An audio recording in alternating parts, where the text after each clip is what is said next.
Dear attendees, I would like to kick off our expert presentation and who can show us best practices.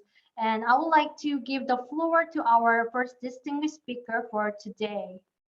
Our speaker is Miss Caroline Poon, Director of Sustainability and Singapore Fashion Council. And Caroline Poon is a Director of Sustainability in Singapore Fashion Council, heading up the Fashion Sustainability Program. She is passionate about sustainability and the transformative value of technology to help businesses and people become better versions of themselves. Before she joined the council, she held the position of regional director for a Fortune 100 company. Today, she will be sharing the best practice of Singapore Fashion Council, where it leads the Singapore's green transition of the sector, utilizing both public and private approach. Ms. Poon, please have your floor. Thank you very much, Grace. Very good afternoon to everyone here in this group. And it is definitely our honor to be here to speak with everyone today. And once again, I'm from the Singapore Fashion Council. Some of you might have heard about us, and our previous name is called the Textile and Fashion Federation. All right. So if I may have do I control the slides myself or? Yes, please share your slides. Okay, so I'll do a share screen. Okay, I see.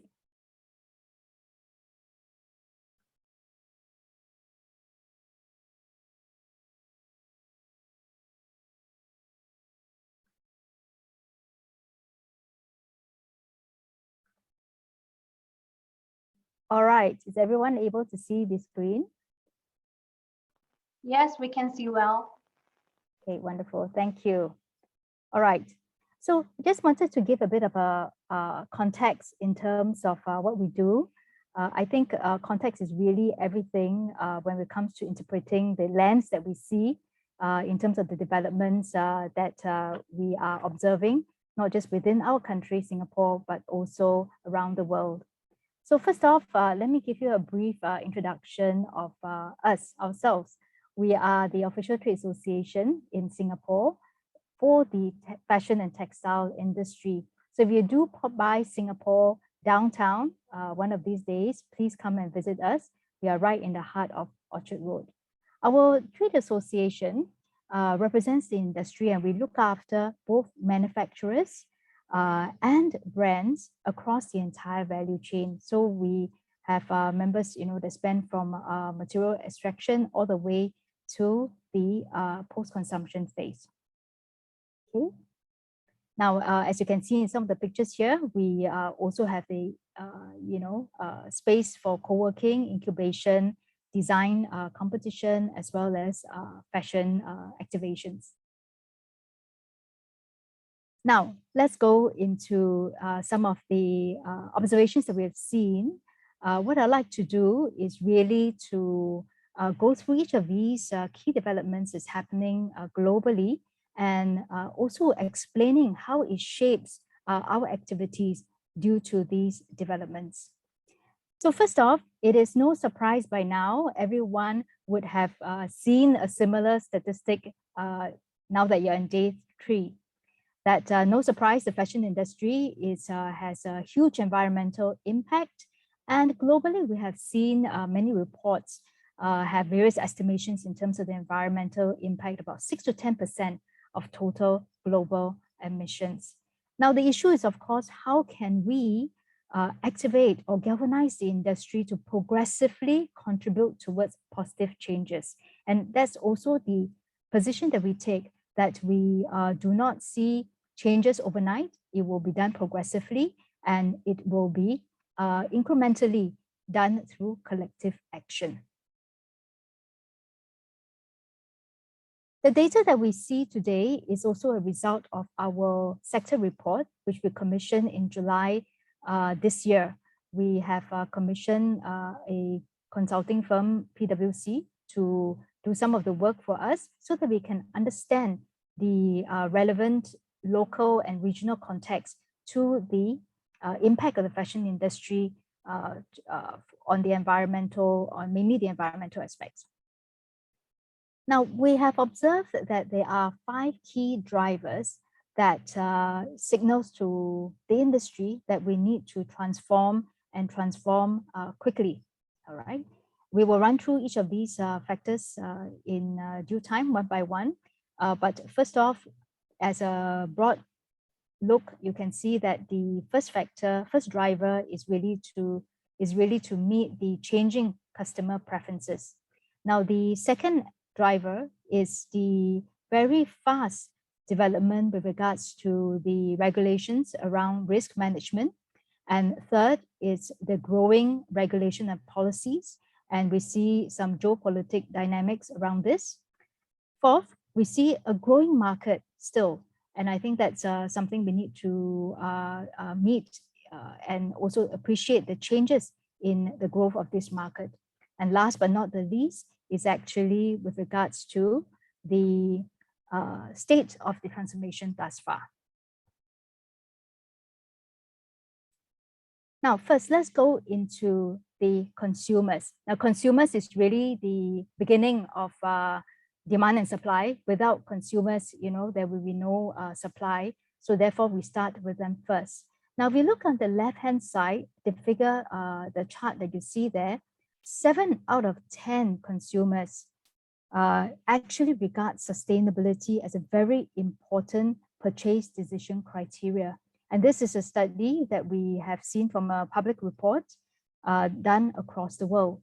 And this statistics is very, very powerful because it shows that climate-related issues is really top of mind for consumers.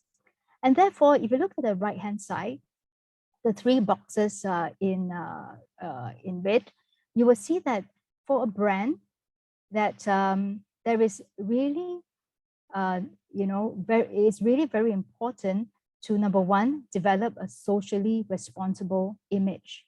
Now, in today's world, the fashion industry and the marketing activities around fashion products is no longer just a PR activity. It's already gone past the phase of the PR exercise. Brands must rethink how to build processes and mechanisms to defend their claims when called upon it. So therefore, when we look at just developing a socially responsible image, brands, when they look at their purchasing and their procurement of their materials and all through the supply chain, they must be watchful in terms of how their suppliers meet the criteria in terms of the broader corporate social responsibility lens that they have, the brands represent. So how they see their own brand, for brands, how they perceive their own brands and how they want to shape their own brands is the way they need to pass down to their suppliers as well. The second part is to defend the price positioning. Now, the brands will be increasingly expected to deliver higher quality products. This is also in line with the ethos around sustainability, because sustainability is, of course, related to recycled products, recycled materials, having less burden on the Earth's fossil fuels. And but alongside with it is also the notion of higher quality materials so that they are more lasting. So I think in terms of the brand positioning, quality is increasingly being associated with sustainability. The next aspect to look at is the expansion into growth markets. And I think I will leave more time in a later slide where we look at some of the global developments shaping the markets around the world in the fashion industry. The next aspect is with regards to lending and borrowing. So in terms of the initiatives that we look at, we will also include the green financing aspect. Now, we always tend to think that the green financing or financing is only required when there is a big capital investment. Of course, that is true. But increasingly, even if a firm is not looking at a huge capital investment or injection, they need to grow and in the aspect of ESG credentials. What does that mean? We find that in today's world, borrowers, whether it's a manufacturer or it is a brand, they must invest time and resources to build sustainability credentials. And these sustainability credentials are what we call the ESG credentials.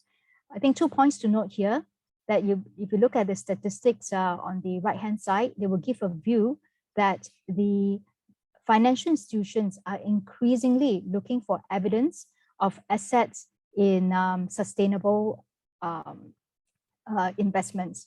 So this could be assets in terms of renewable energy, such as solar power, energy efficiency. Does the company have pollution control? Does the company have a track record in terms of measuring their carbon footprint? And does the company actually participate in circular economy initiatives? So these are evidences that financial institutions are looking for. And as we know that in the financial institution world, the financial institutions are also guided heavily by international standards in risk. So all these are important trends that as companies operating in the fashion industry has to be aware. And therefore, in terms of industry level activities, this is an important aspect of our initiatives.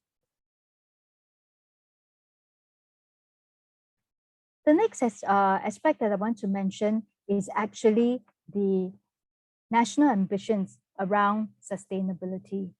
Now, this chart gives a view of some of the national ambitions around the region, some of the changing regulations and policies that we can see out of the summary here in this slide.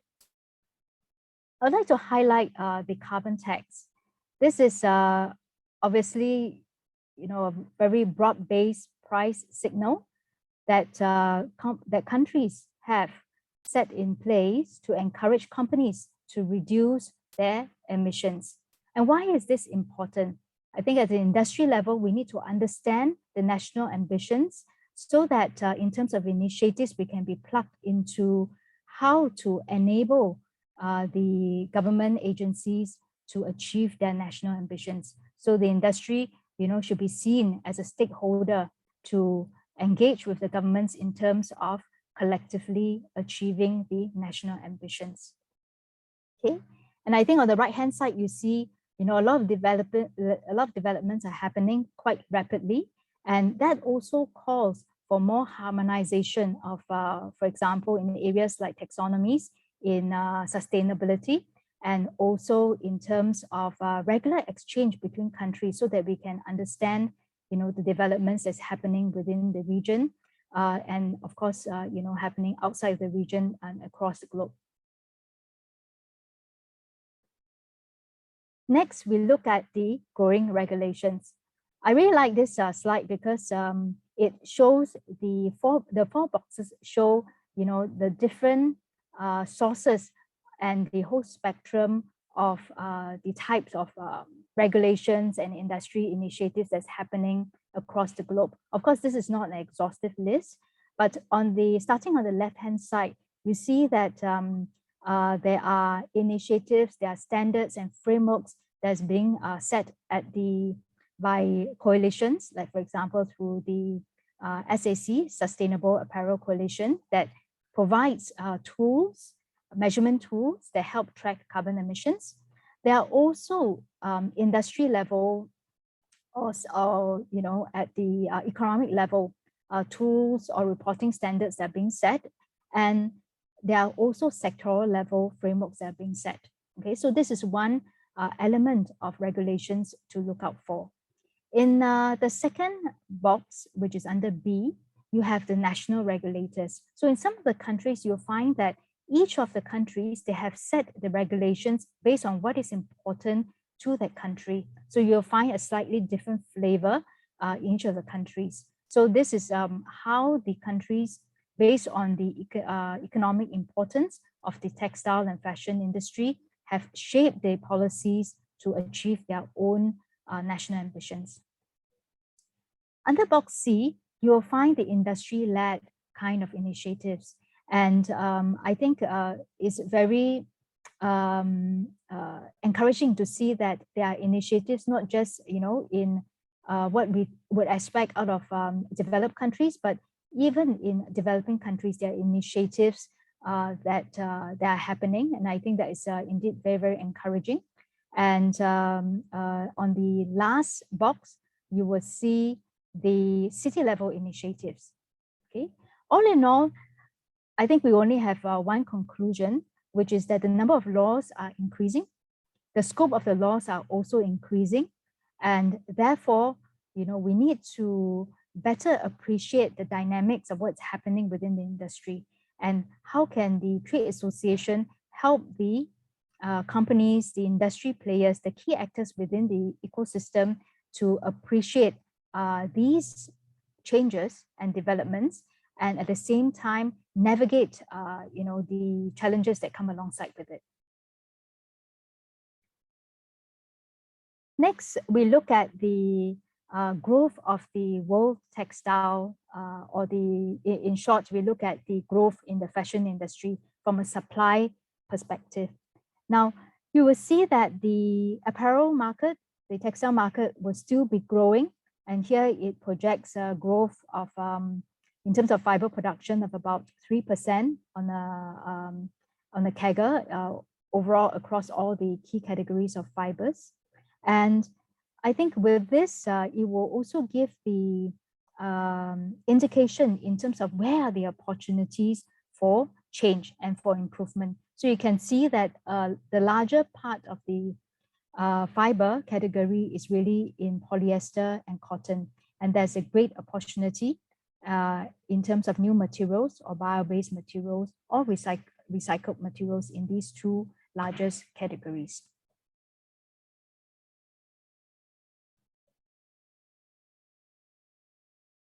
Okay, now then we look at the demand side of the fashion market globally. So on the demand side, it will continue to grow. And in fact, it is a healthy growth, despite the backdrop of understanding that the global population is going to grow about 1% per annum. So the fashion market on the demand side is actually still going to grow faster than the population growth. Having this as the backdrop, I think, again, we look at the opportunities where in these numbers. So number one, if I may speak from a Southeast Asia perspective, Southeast Asia has about 70 million online shoppers in the last 1.5 years, and it's predicted that the online shopping within Southeast Asia will hit 380 million by 2026. So some of these growth will obviously come within the region, and I think that's very exciting. Implications is that there will be even greater opportunities for nearshoring to reduce the carbon footprint for logistics and distribution. So that's something that, as we look at these numbers, we can appreciate the dynamics to look out for. We now come to the next part, which is about the sustainability measures. I think all in all, what we hear from the industry as well, that there is a lot of awareness in terms of sustainability, the need for brands to be positioned as sustainable. However, the implementation is lagging in terms of the awareness, and it really boils down to how. The word how can the businesses implement sustainability initiatives? And this is again a great opportunity for industry initiatives, because there's a lot of efficiency when we drive some of the adoption initiatives for businesses.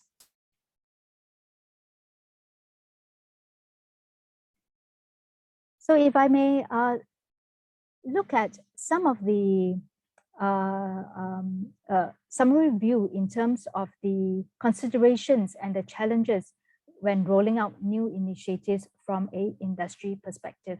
So The first challenge that we have to address is the sustainability impacts across the supply chain. And given the complex supply chain within the fashion industry, and we know that it involves multiple stakeholders, this is a very difficult aspect to manage and to, number one, is difficult and complex to reach many of the stakeholders. It's once again challenging to get the different stakeholders to agree on common alignment in terms of goals. And of course, who will fund these initiatives and who will manage these initiatives is also something that needs collective action.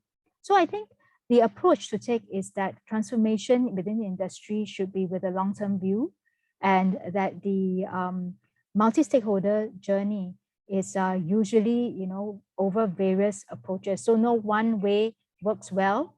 Many times, it's from growing from small pilots to more to bigger projects. And at the same time, a lot of experimentation and discovery is needed to the bigger scale. The second challenge and consideration the second challenge to look out for is the role of regulation. Much has been said that once there is government regulation, that everything will be easier because everyone is on the level playing field. Because if there's regulation, companies will just have to adopt a comply or explain kind of approach. But we would like to take a slightly different view that even if regulations are not yet in place, there's still a lot of work that can be done, because regulation often means increased cost of compliance. And I think if the industry can find the way to work together and have an industry level initiative before regulation, that is in fact a better state for everyone, because there isn't a mandatory cost burden for the industry players. So without the role of regulation, or without the assistance of regulation, then that calls for transparent systems, transparent initiatives within the industry to promote collaboration amongst the various stakeholders. Okay. Last but not the least is the role to educate the consumers. Now, we started off with the first point that consumers are really the most important, because there's the reason why the businesses exist. And then whose role is it to educate the consumers?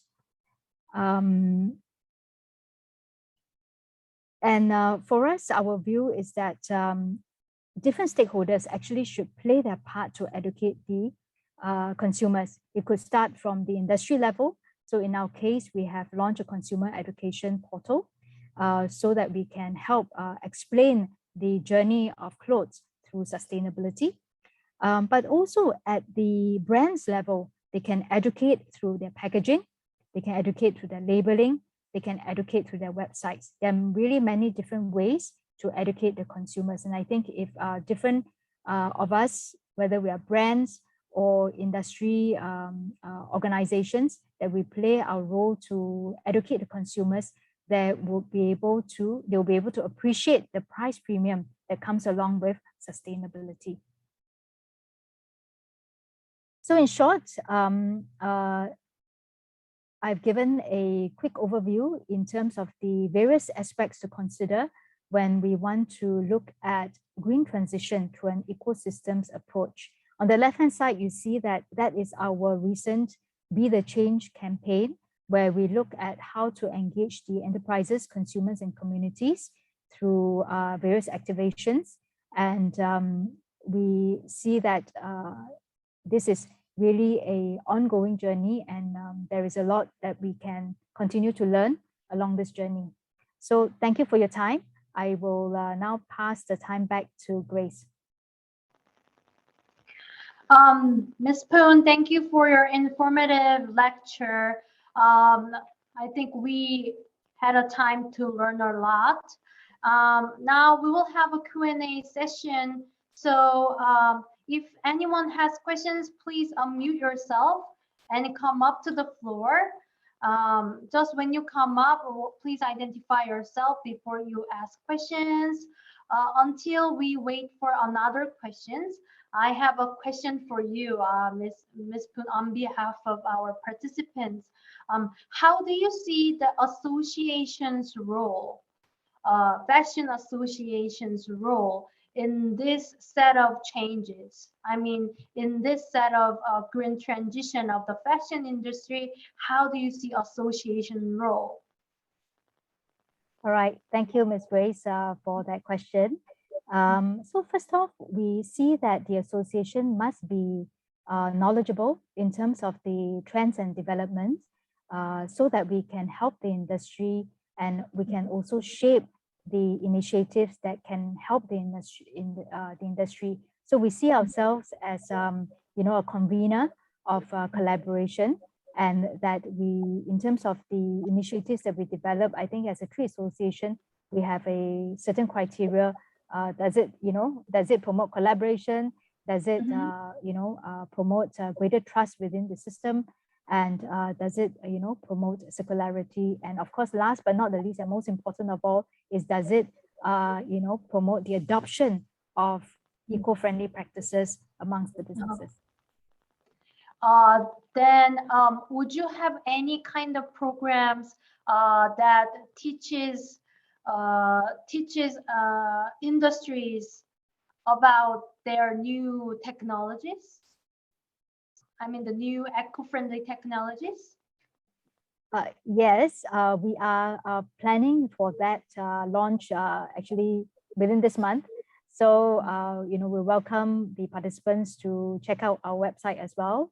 We are also going through a upgrading of our website at the moment with our rebranding. So bear with us, and we're happy to share more, through our social media platforms when we have these programs as well. And of course, we are always open to work with, say, UNITAR or any of the local level players to see how we can promote some of these knowledge exchange. Thank you for your answer. We just received a question from the floor. Mr. Nudi, would you come up the floor? Yeah, hi. Thanks for the nice presentation. I just want to ask how Fashion Council can collaborate and how Fashion Council create opportunities for the global world. Thank you for the question. I think I like the question actually, because you have two parts of the question. Number one, how we can create opportunities. I really like that lens, because although we talked about the environmental impacts of the fashion industry, but really there's a lot of opportunities for positive change. And I think but given that there is limited resources, and I think that is a common issue with every organization, we therefore need to prioritize. Now, prioritization comes with knowing who the stakeholders are within your ecosystem, within your country, and then having that engagement with them, and then at a group level, collective level, to understand the priorities that has the greatest impact. So that is how we would shape that. We do hope that we can be plugged into the global fashion ecosystem. And of course, no man or no business stands alone today. And given the global trade access, and I think that any fashion business that is exporting its products, will already today needs to understand the international landscape, which I covered in one of the slides with the 4 boxes. Mm-hmm. Thank you for your precious comments, Ms. Poon. It was very helpful for us. I'm afraid that we have reached the end of time, but however, Ms. Poon will stay with us until our case presentation, and she will give us comment for our case presenters. So for now, please join me in giving her a warm round of applause for now, and we will take a 5 minutes translation changing time. So let us send Poon Let's give a big round of applause for her.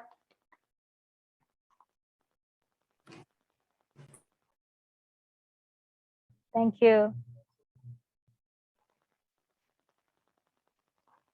Ladies and gentlemen, we will now take 5 minutes of setting time. Please set to hear English interpretation in Zoom by following steps and instructed in here. In the Zoom function bar, you may be able to find interpretation, and please click them and change to English. And please raise hand if you're ready to go.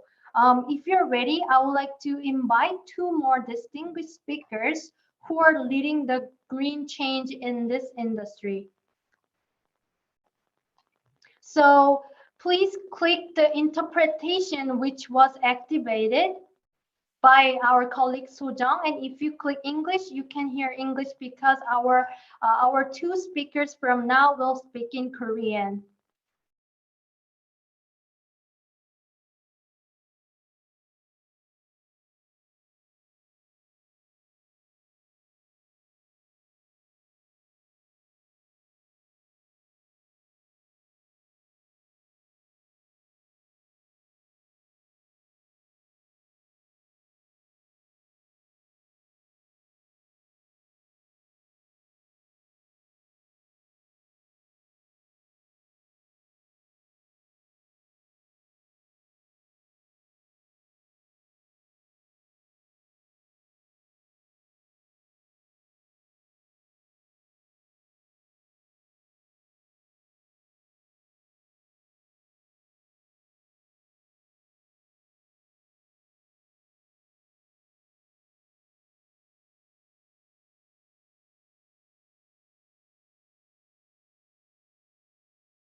Dear participants, if you have a trouble to select English interpretation, please contact Sojang and Jongyun or me through the chat board, please.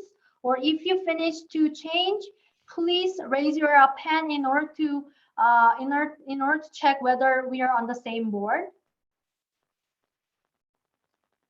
Thank you, Miss Suri. Let me check.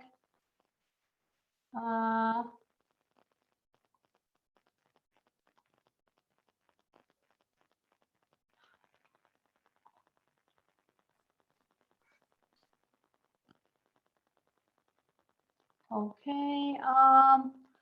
Only Miss Suri told us that she can hear English interpretation. Please raise your hands up if you change to English speaking. So you can find the interpretation button underneath the Zoom, and you can select English.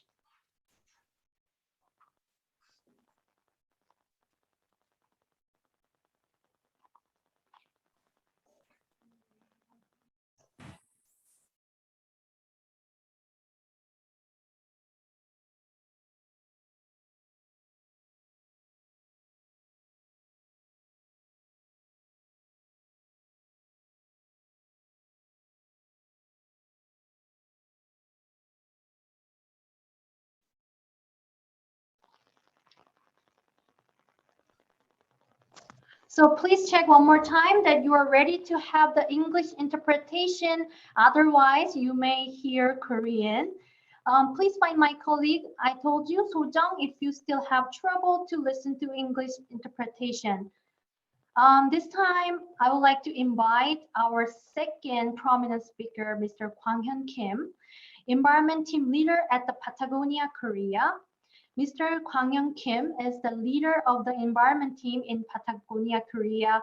Mr. Kim is responsible for spreading the mission of the brand inside and outside. In accordance with Patagonia Global and Korea's policy, he plans and executes environmental campaign and donates funds amount to 1% of its sales. He will kindly share the Patagonia case, which is the worldly known exemplary business model of sustainable fashion industry.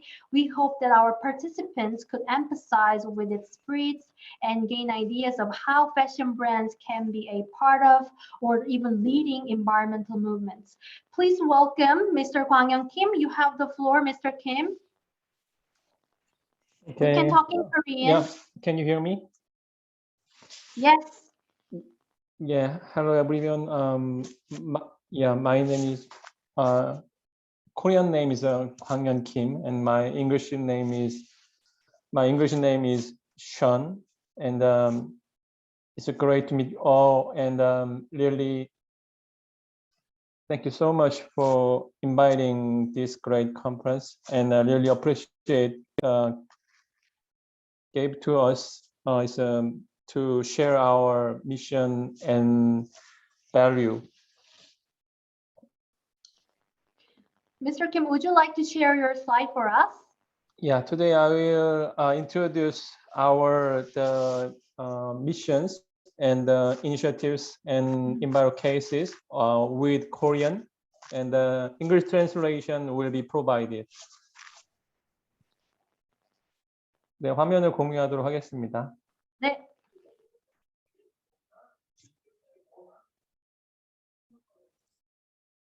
지금 화면에서 보시는 We are in business to save our home planet은 파타고니아의 미션 스테이트먼트입니다. 파타고니아는 일반 다른 기업과 다르게 사업의 목적이 매출의 신장에 있지 않고 지구 환경을 되살리는 데 사업의 목적이 있습니다. 그런데 일반적으로 기업들에서 사업의 목적을 지구 환경을 되살린다는 가치를 내세우면서 비즈니스적인 성장을 함께 이뤄내는 사례가 좀 드문데, 파타고니아는 환경 보호라는 가치를 일관되게 추구하면서도 사업적으로 전 세계에서 잘 성장을 하고 있어서 많은 분들께서 관심을 가져주시는 것 같습니다.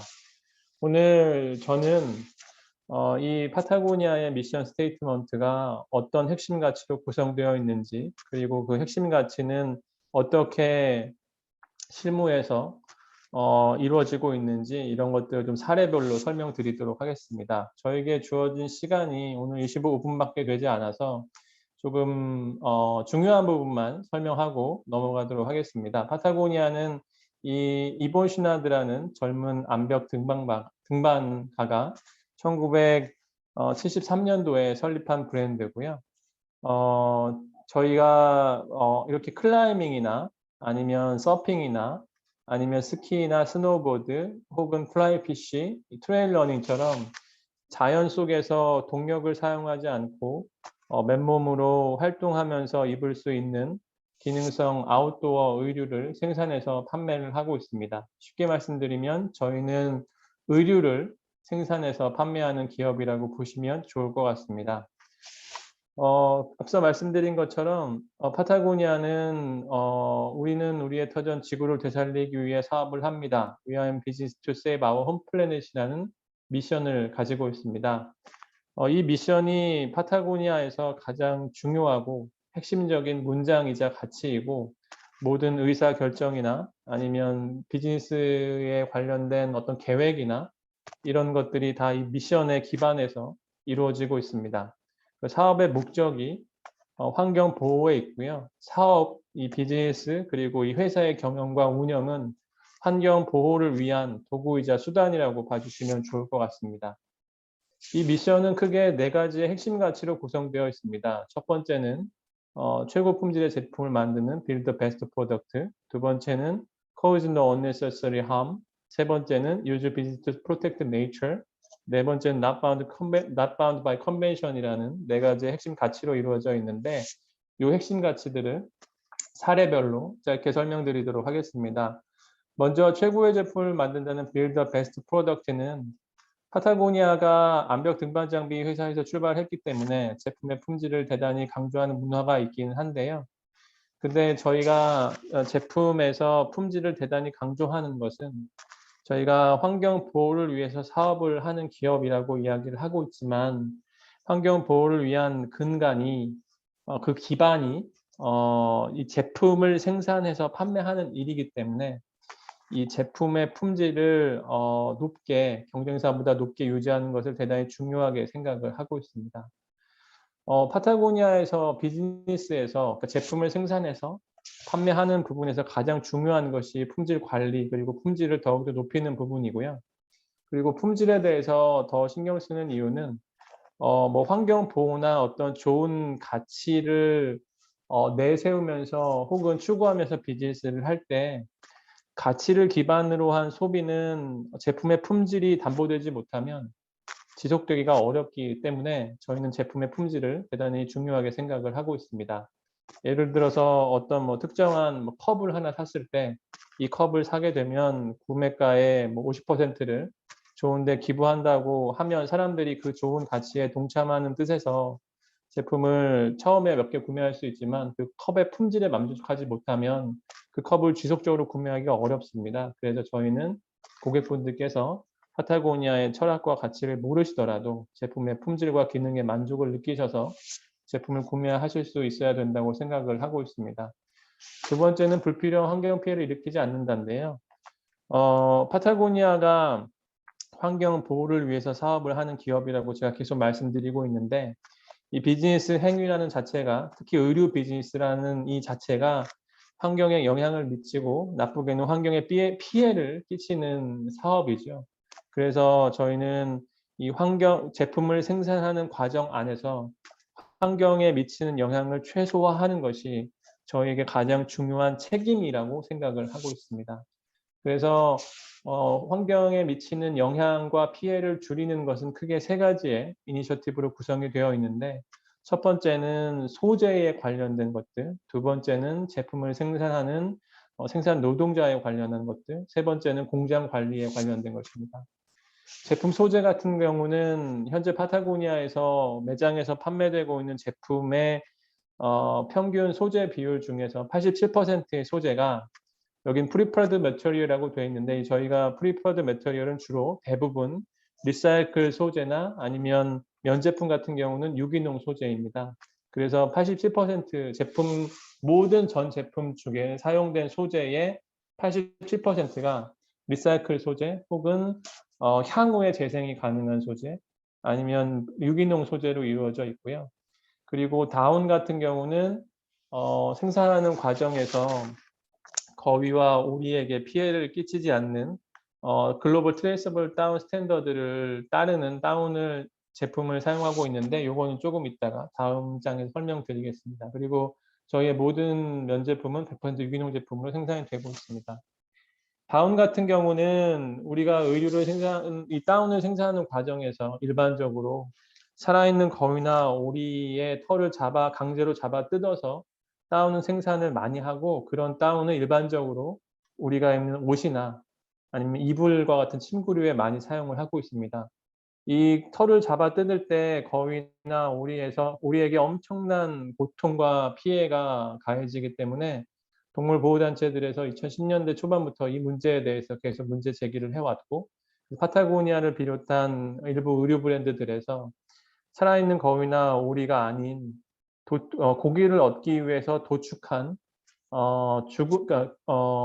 쉽게 말하면 죽은 거위나 오리에서 나온 다운을 사용을 하기 시작을 했고요. 그런 것들을 요즘에는 리스폰서블 다운 혹은 트레이서블 다운이라고 이야기를 하는데 이렇게 RDS라고 해서 리스폰서블 다운 인증을 받은 다운을 이제 파타고니아에서는 2014년부터 사용을 해오고 있고 지금은 많은 의류 브랜드들에서 이 리스폰서블 다운을 사용하고 있습니다. 하지만 아직도 대부분의 다운은 왼쪽 사진에서 보시는 것처럼 잔인하게 채취한 다운 제품들을 많이 사용을 하고 있습니다. 제품을 생산하는 노동자 같은 관리 같은 경우는 파타고니아 제품을 생산하는 의류 노동자들은 대부분 전 세계에서 가장 낮은 임금을 받는 나라에서 공장을 운영하고 있는 경우가 많아서 저희는 이제 공정무역 시스템을 제품 생산 과정 안에 도입을 해서 제품을 생산하는 공장에서 제품을 저희가 납품을 받을 때 납품받은 후에 제품의 대금에다가 뭐 3%에서 5% 정도 되는 공정무역 지원금을 추가로 지급을 해서 이 공정무역 지원금을 생산하는 노동자들이 본인들이 직접 자신들의 복지를 위해서 사용할 수 있는 프로그램을 운영을 해오고 있습니다. 이걸 저희가 하는 것은 아니고 페어트레이드 USA라는 미국의 NGO 단체와 함께 이 모든 과정들을 심사하고 검토하고 공장 노동자들을 교육하고 조직하고 그리고 이런 모든 과정들이 투명하게 이제 관리가 되어서 생산이 된 제품에 공정무역 인증 마크가 붙고 그래서 파타고니아에서 현재 생산되고 있는 제품의 87%는 공정무역 공제 과정을 거친 제품으로 생산을 하고 있습니다. 환경보호를 위해 사업을 하는 것은 저희가 이제 기업이다 보니까 환경단체에 비해서 사용할 수 있는 자원들이 조금 더 다르게 있습니다. 그래서 첫 번째는 이제 기업으로서의 보이스, 두 번째는 뭐 기업으로서의 예산과 자원 같은 것들이 더 있어서 파타고니아에서 이 환경 보호 관련돼서 캠페인들도 많이 진행을 하고 있고 환경단체들을 지원을 하고 있는데요. 여기서 일단은 우리나라에서 어떤 일을 진행하고 있는지 좀 설명드리도록 하겠습니다. 한국에서 파타고니아 코리아에서 제가 환경팀의 팀장으로서 진행하고 있는 일이 크게 세 가지가 있는데 첫 번째는 환경 캠페인의 조직과 그리고 실행입니다. 이 캠페인은 우리나라 사람들이 잘 모르는 환경 이슈를 골라서 그 환경 이슈를 저희 고객분들을 중심으로 해서 많은 사람들에게 알리고 변화를 만들어내는 그런 캠페인이고요. 두 번째는 1% for the Planet이라는 파타고니아 매출의 1%를 환경단체에 기부하는 프로그램이 있는데 그 1% 프로그램을 for the Planet 프로그램을 통해서 환경단체를 지원하는 일을 운영하고 있고 세 번째는 다른 기업들에게 영향을 미치고 협업을 도모하는 일도 하고 있습니다. 저희가 진행하고 있는 캠페인을 짧게 설명드리면 이 블루 허트, 푸른 심장이라는 캠페인은 우리나라 강하천에 설치되어 있는 34,000개 정도 되는 농업용 스몰 댐이라고 이제 보통 이야기하는데 이 중에서 파손되거나 기능을 더 이상 사용하지 않고 방치되어 있는 한 3,000개에서 5,000개 정도 되는 보를 철거하자. 그래서 강하천의 흐름을 원활하게 해서 강하천을 되살리자는 캠페인입니다. 그래서 이런 포스터도 만들고 온라인 지도도 만들고 캠페인 페이지도 만들어서 사람들한테 이 문제에 대해서 널리 알리는 일을 했었고요. 여기는 성남에 있는 탄천이라는 보인데 탄천에 이렇게 대형 보가 11개 정도 있습니다. 그런데 저희가 이제 캠페인을 진행해 오면서 그리고 환경단체에서도 열심히 일을 해 오셔서 성남에 있는 탄천에 있는 보들을 성남시와 우리나라 환경부에서 철거를 하시기로 결정을 했고 올해 2월 달에 철거가 확정이 되어서 저희가 직원들하고 벽화 작가들하고 같이 가서 이렇게 철거를 기념하는 벽화를 보 위에 그렸었고요. 실제로 2월 말에 이렇게 아까 그림 그렸던 이 보가 철거가 되었습니다. 이렇게 실제로 철거가 되었고 현재까지 전국에서 이 성남에 있는 보들을 포함해서 9개의 보가 철거가 되었고요. 저희는 이 철거되는 모습들을 더욱더 많은 사람들한테 알리려고 지금 일을 하고 있습니다.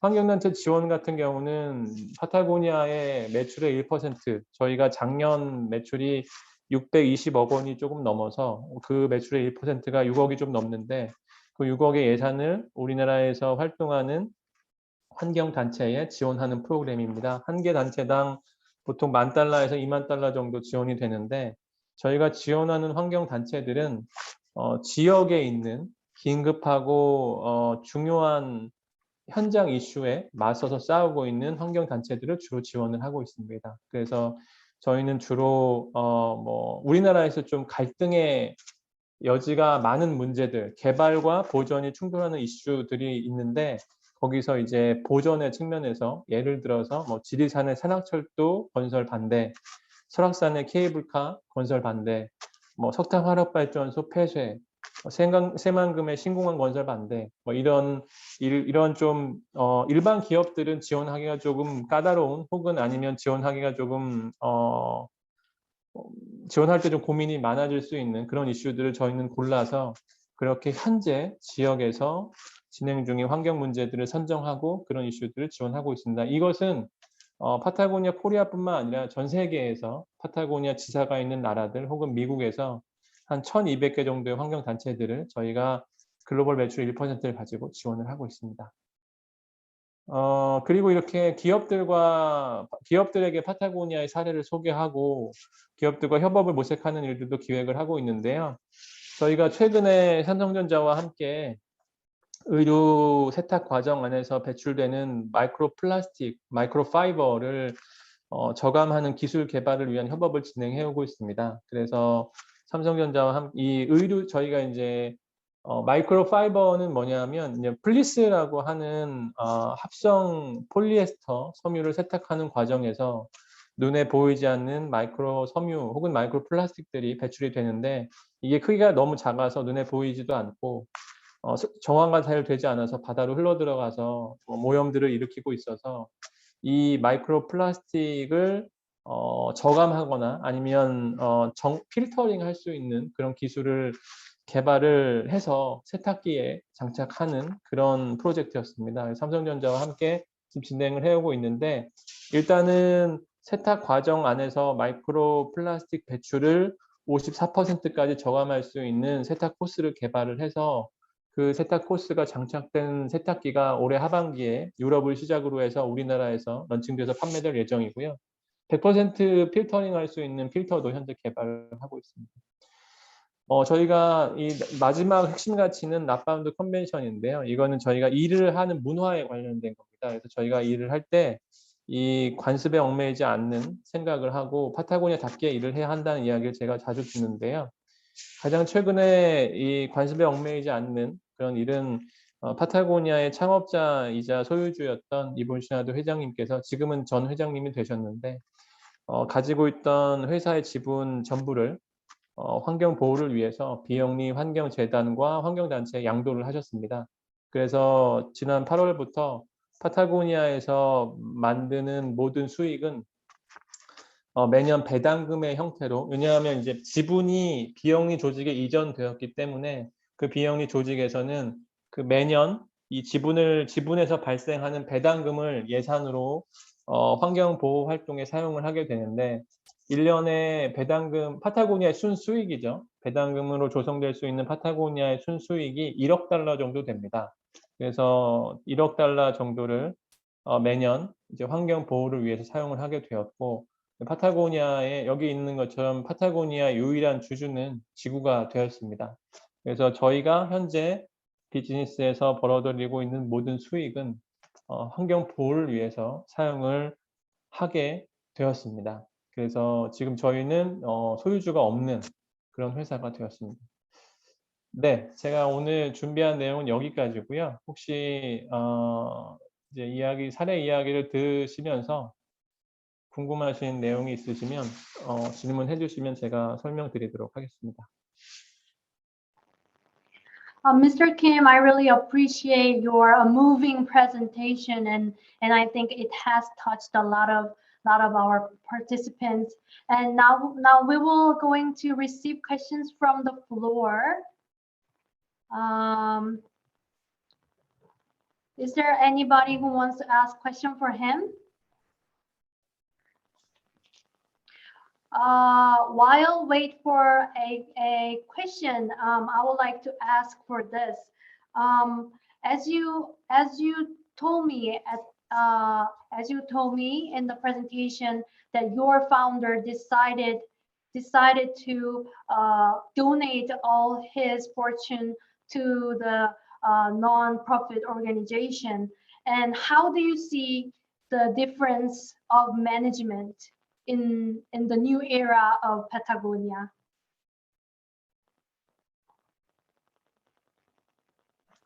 경영에 있어서 달라진 측면은 없습니다. 저희 파타고니아의 비즈니스를 총괄하는 이사회 멤버들도 그대로 계시고 경영진도 그대로 계시기 때문에 비즈니스 경영에는 달라질 부분이 하나도 없고요. 다만 저희가 벌어들이는 모든 수익이 지구 환경 보호에 쓰이게 된다는 그런 부분만 달라진 거라서 내부적으로 직원들 같은 경우는 어떤 그 회사에 대한 자부심과 환경 보호에 대한 사명감이 더욱더 커진 것 같습니다. 그래서 회사에서 일을 하는 것이 내가 그냥 이렇게 매일 하는 일이 우리가 만드는 모든 수익이 환경 보호에 쓰인다는 것들을 자각하고 있기 때문에 더욱 회사에 대한 어떤 자부심이 커진 것 같습니다.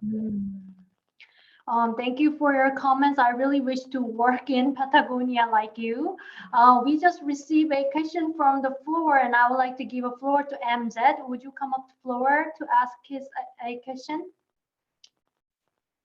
Yeah, thank you for the nice presentation. I just want to know the vision of Patagonia to become a global brand. How you can present your brand in global market.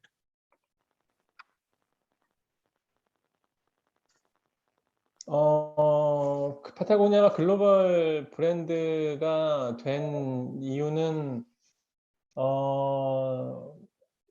글쎄요. 회사가 일단 미국에서 설립이 되어서 이제 글로벌하게 비즈니스를 시작한 건 한 20여 년밖에 채 되지 않았는데요. 비즈니스적으로 자연스럽게 성장을 하면서 이제 시장이나 어떤 이런 것들을 이제 글로벌하게 확대를 하기 시작한 것 같고요. 그래서 일본에 지사를 먼저 내고 유럽에 지사가 생기고 그리고 호주에 지사가 생기고 우리나라에 지사가 생겼는데 파타고니아 이런 저희는 브랜치라고 영어로 얘기하지만 이제 지사에서 일을 하면서 조금 특이한 점은 저희가 글로벌 기업이지만 그래서 이 지사에서 매출을 일으켜서 글로벌 매출에 기여하는 부분도 대단히 중요한데 파타고니아가 이렇게 각 나라의 지사를 운영하는 것은 시장의 글로벌한 확대의 목표도 있지만 두 번째 대단히 중요한 목표는 그 지사가 그 나라의 환경 보호에 기여하고 그 나라에서 중요한 환경 문제 해결에 도움을 주는 것이 지사에게 대단히 중요합니다. 매출 목표를 달성하는 것만큼 중요합니다. 그래서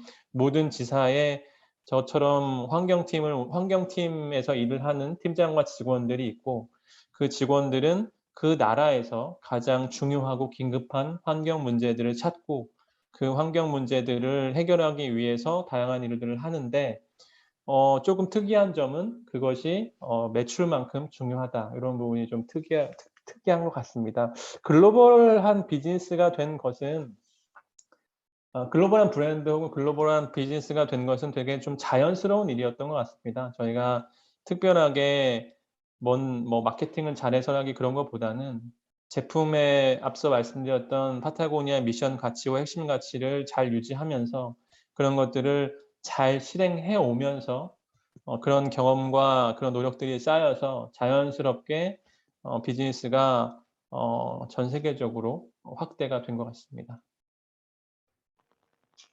Thank you for your answer, Mr. Kim.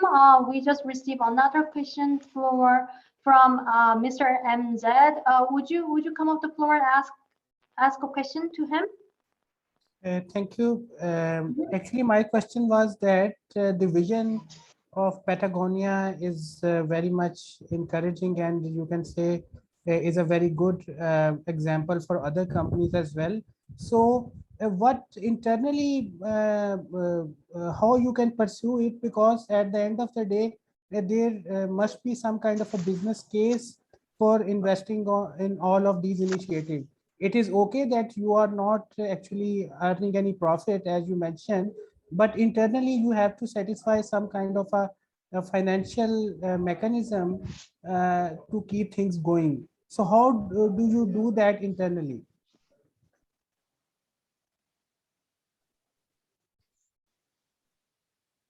일단 앞서 말씀드렸던 것처럼 파타고니아는 환경단체가 아니라 기업이기 때문에 비즈니스적인 어떤 혁신과 그런 발전을 위한 노력도 대단히 열심히 하고 있습니다. 거기서 가장 저희에게 중요한 것은 제가 가장 처음에 말씀드렸던 제품의 품질입니다.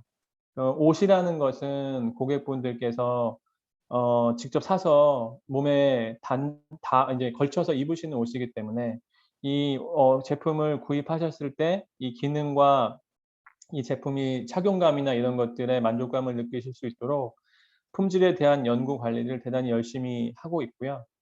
결국에는 그렇게 이제 파타고니아 옷이 좋다, 품질이 뛰어나다 이런 경험을 많이 할 수 있어야 저희 비즈니스가 안정적으로 성장할 수 있다고 생각을 하고 있고요. 그리고 비즈니스적인 어떤 매출에 대한 목표 설정, 그리고 전략, 개발, 그리고 이런 것들에 대한 그런 논의와 어떤 그 회의도 대단히 치열하고 열심히 진행을 하고 있습니다. 다만 그런 것들을 실행할 때 파타고니아 일반적인 아까 관습에 얽매인 방식이 아니라 파타고니아의 방식대로 진행을 하는 거고요.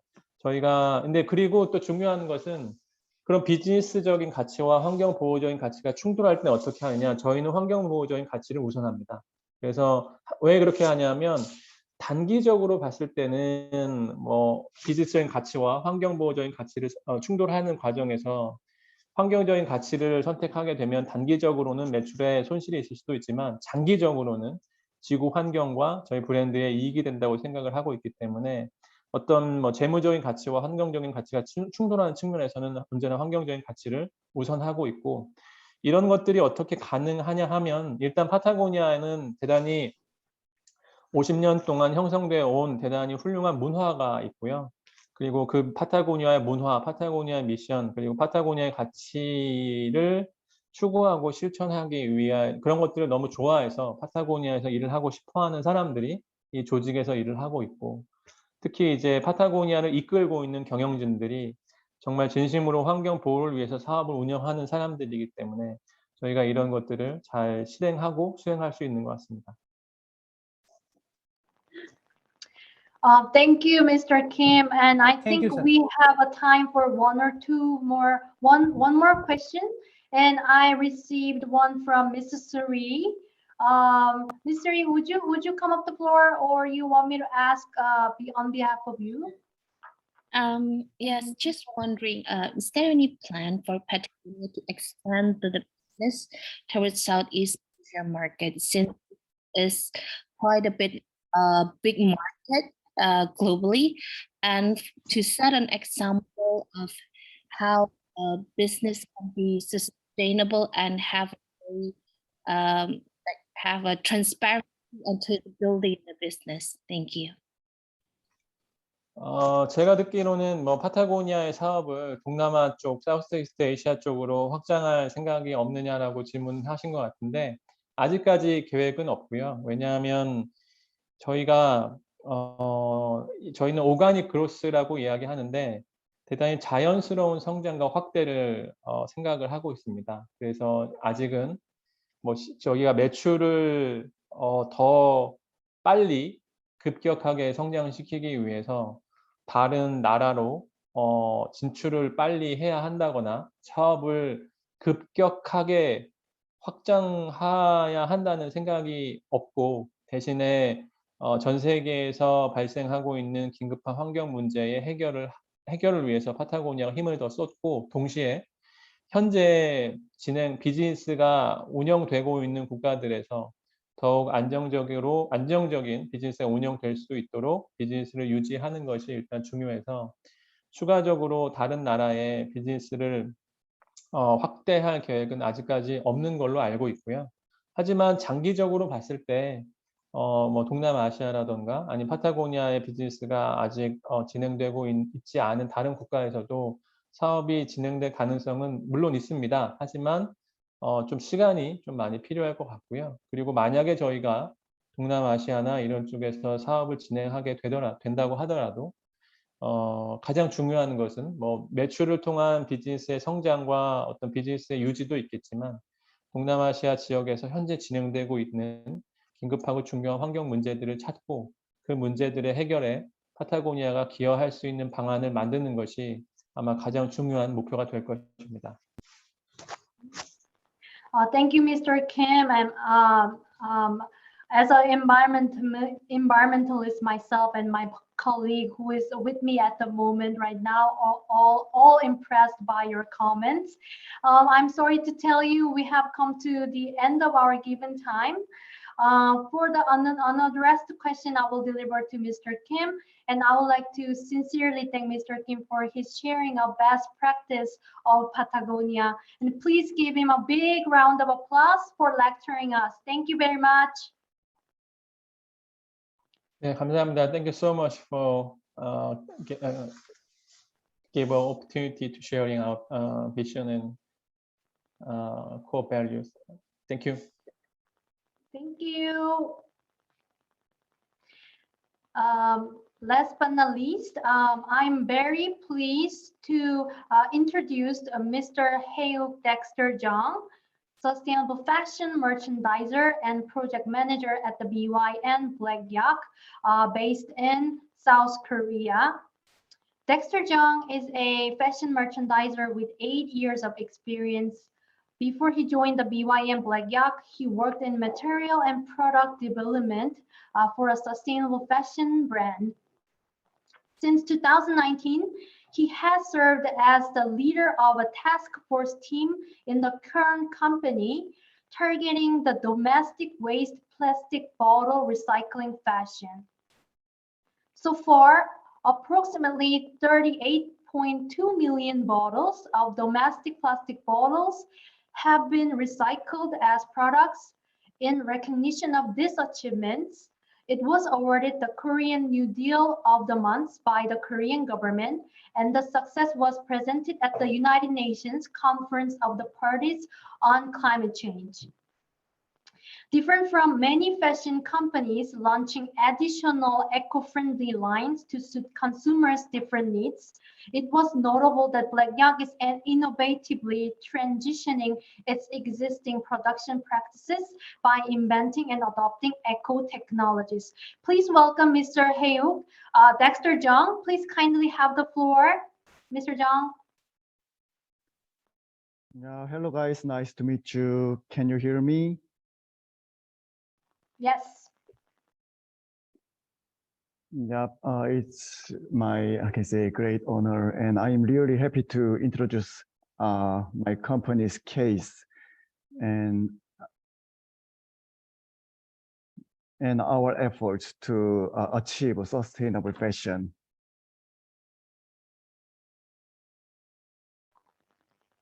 So please share your. Okay. So to, I can say, communicate clearly, I will, I can say, get some help from interpreter, and I will share my screen. Yeah. Thank you. 네,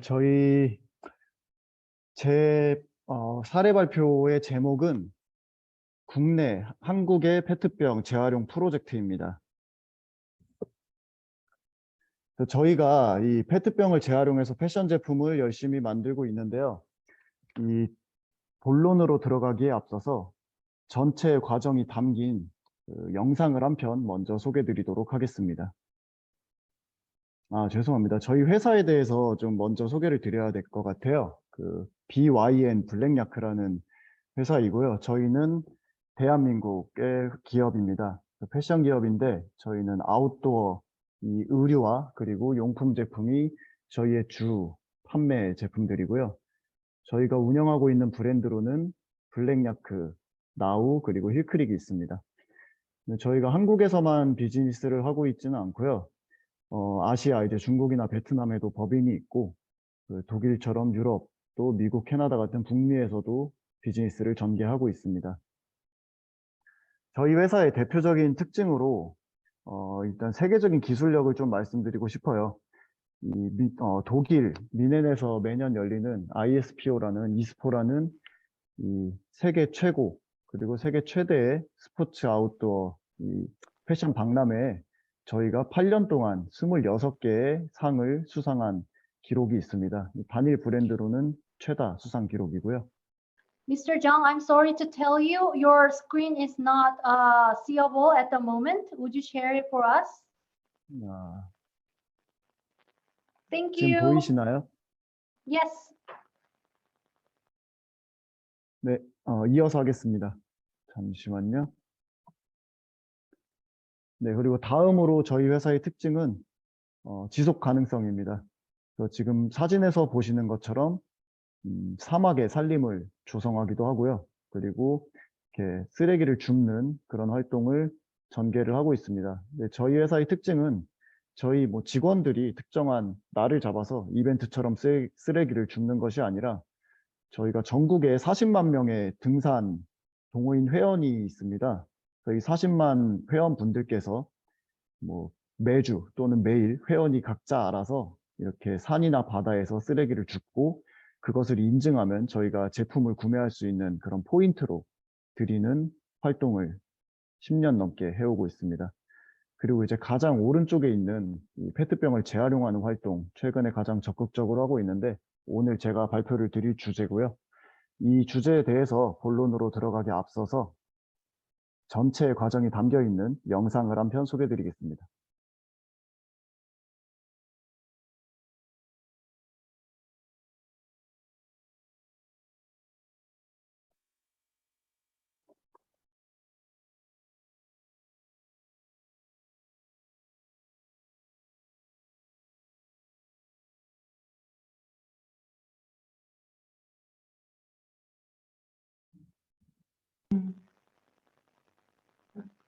Mr. Jung, we cannot hear the sound of the video, so would you share once more by clicking the sharing voice?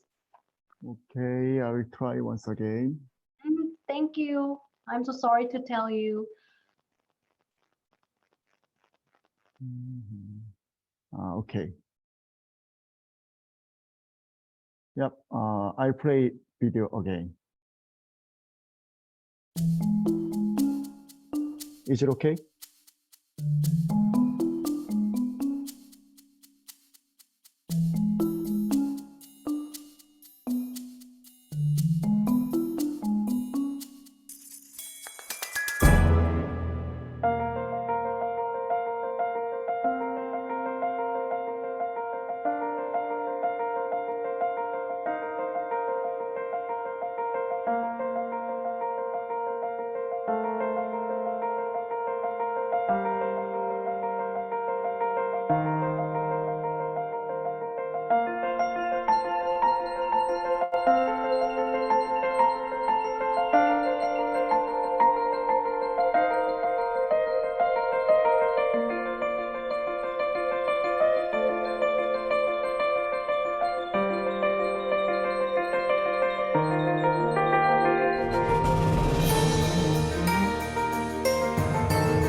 네, 시청해 주셔서 감사합니다. 저희가 이렇게 페트병으로 옷을 만들고 있는데요. 그래서 저희 회사는 이 플라스틱이 단순한 쓰레기가 아니고 정말로 이제 패션 제품을 만들 수 있는 그런 실제 하는 자원이라고 생각을 하고 있습니다. 이 플라스틱이란 단어는 고대 그리스어 플라스티코라는 단어에서 유래를 했는데요. 이 인간이 원하는 대로 모양을 만들 수 있다, 이런 뜻을 가지고 있습니다. 플라스틱은 처음 등장했던 초기에는 사실 환경에 해롭기만 했던 건 아니었어요. 이 플라스틱이 등장함으로써 일부 동식물들은 멸종 위기에서 벗어나기도 했는데요. 예를 들면 이 플라스틱 당구공이 등장하기 전에는 코끼리 상아를 가지고 당구공을 만들다 보니까 당구공을 만들겠다고 코끼리가 이제 멸종될 뻔했는데 플라스틱 덕분에 코끼리가 멸종 위기에서 벗어나기도 했었습니다. 하지만 잘 아시다시피 오늘날에는 이 플라스틱이 자연에서 분해가 되지 않는 그 문제 때문에 인간과 환경 모두를 위협을 하고 있고요. 그리고 폐플라스틱과 함께 항상 같이 거론되는 문제가 지구온난화 문제입니다. 이 지구온난화, 그 온실 효과는 사실 이 동식물들이 지구에서 살기 위해서 반드시 필요한 효과인데요.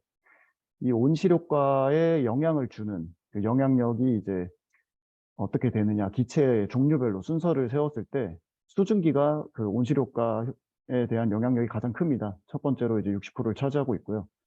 그 다음으로 두 번째로 이제 온실 효과에 영향을 주는 기체의 종류가 이산화탄소입니다. CO2라고 저희는 부르는데요.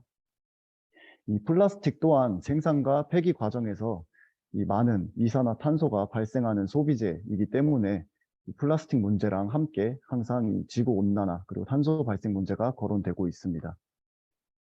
그러면 이 패션이랑 그 탄소 배출, 그 다음에 플라스틱 폐기물 문제는 어떻게 연관이 되는가 궁금하실 수 있겠는데요. 잘 아시는 것처럼 폴리에스터라는 이 패션 섬유 산업에서 가장 많이 사용하는 이 소재는 PET라는 종류의 플라스틱을 원료로 사용을 하고 있습니다. 이 PET는 화석 연료를 가공을 해서 만들게 되고요. 따라서 폴리에스터로 만들어진 패션 제품을 소비자분들께서 많이 이렇게 구매를 하실수록 패션 기업 그리고 플라스틱 기업들은 이런 그 화석 연료를 가공한 소비재들을 계속 생산을 할 수밖에 없는 구조고요. 그 과정에서 탄소 배출량도 꾸준하게 늘어나고 있습니다. 실제로 작년 다보스 포럼에서 발표한 보고서에 따르면 이 온실가스 배출량으로 패션 산업은 전체 산업군 중에 3위에 해당을 할 정도로 그 환경적 책임이 크다고 말씀드릴 수 있겠습니다. 그래서 이런 환경적인 책임을 조금이라도 덜고자 패션 기업들이 찾은 대안이 이미 생산된 페트병을 재활용한 리사이클 폴리에스터입니다. 지금 좌측에 보시는 것처럼 이 페트병과 폴리에스터 원사는 그 원료가 PET라는 플라스틱으로 동일합니다. 근데 이렇게 페트병도 화석 연료를 가공해서 새 걸로 만들고 이 폴리에스터 원사도 화석 연료로 만들게 되면 양쪽에서 이 탄소 배출이 일어나게 되는데요. 이 공정을 조금 바꿔서 이미 생산된 페트병을 재활용해서 폴리에스터로 만들게 되면 우측에 보시는 것처럼 원유의 사용량, 그리고 에너지 사용량, 그리고 가장 중요한 탄소 배출량이 급격하게 저하는 효과가 있습니다. 따라서 패션 기업들은 이게 우리가 가야 될 길이다, 이게 엄청난 해결책이다 라고 생각을 했는데요. 이 문제가 완전히 해결되질 않았습니다. 바로 이 한국의 많은 패션 기업들이 재활용 페트병으로 옷을 만들겠다고 우리나라, 그러니까 한국의 페트병이 아닌 일본이나 중국, 대만과 같은 다른 국가에서 페트병 원료를 수입해가지고 제품을 만들어 왔기 때문입니다. 재작년에만 7,200톤이라는 정말 많은 양을 수입을 했고요.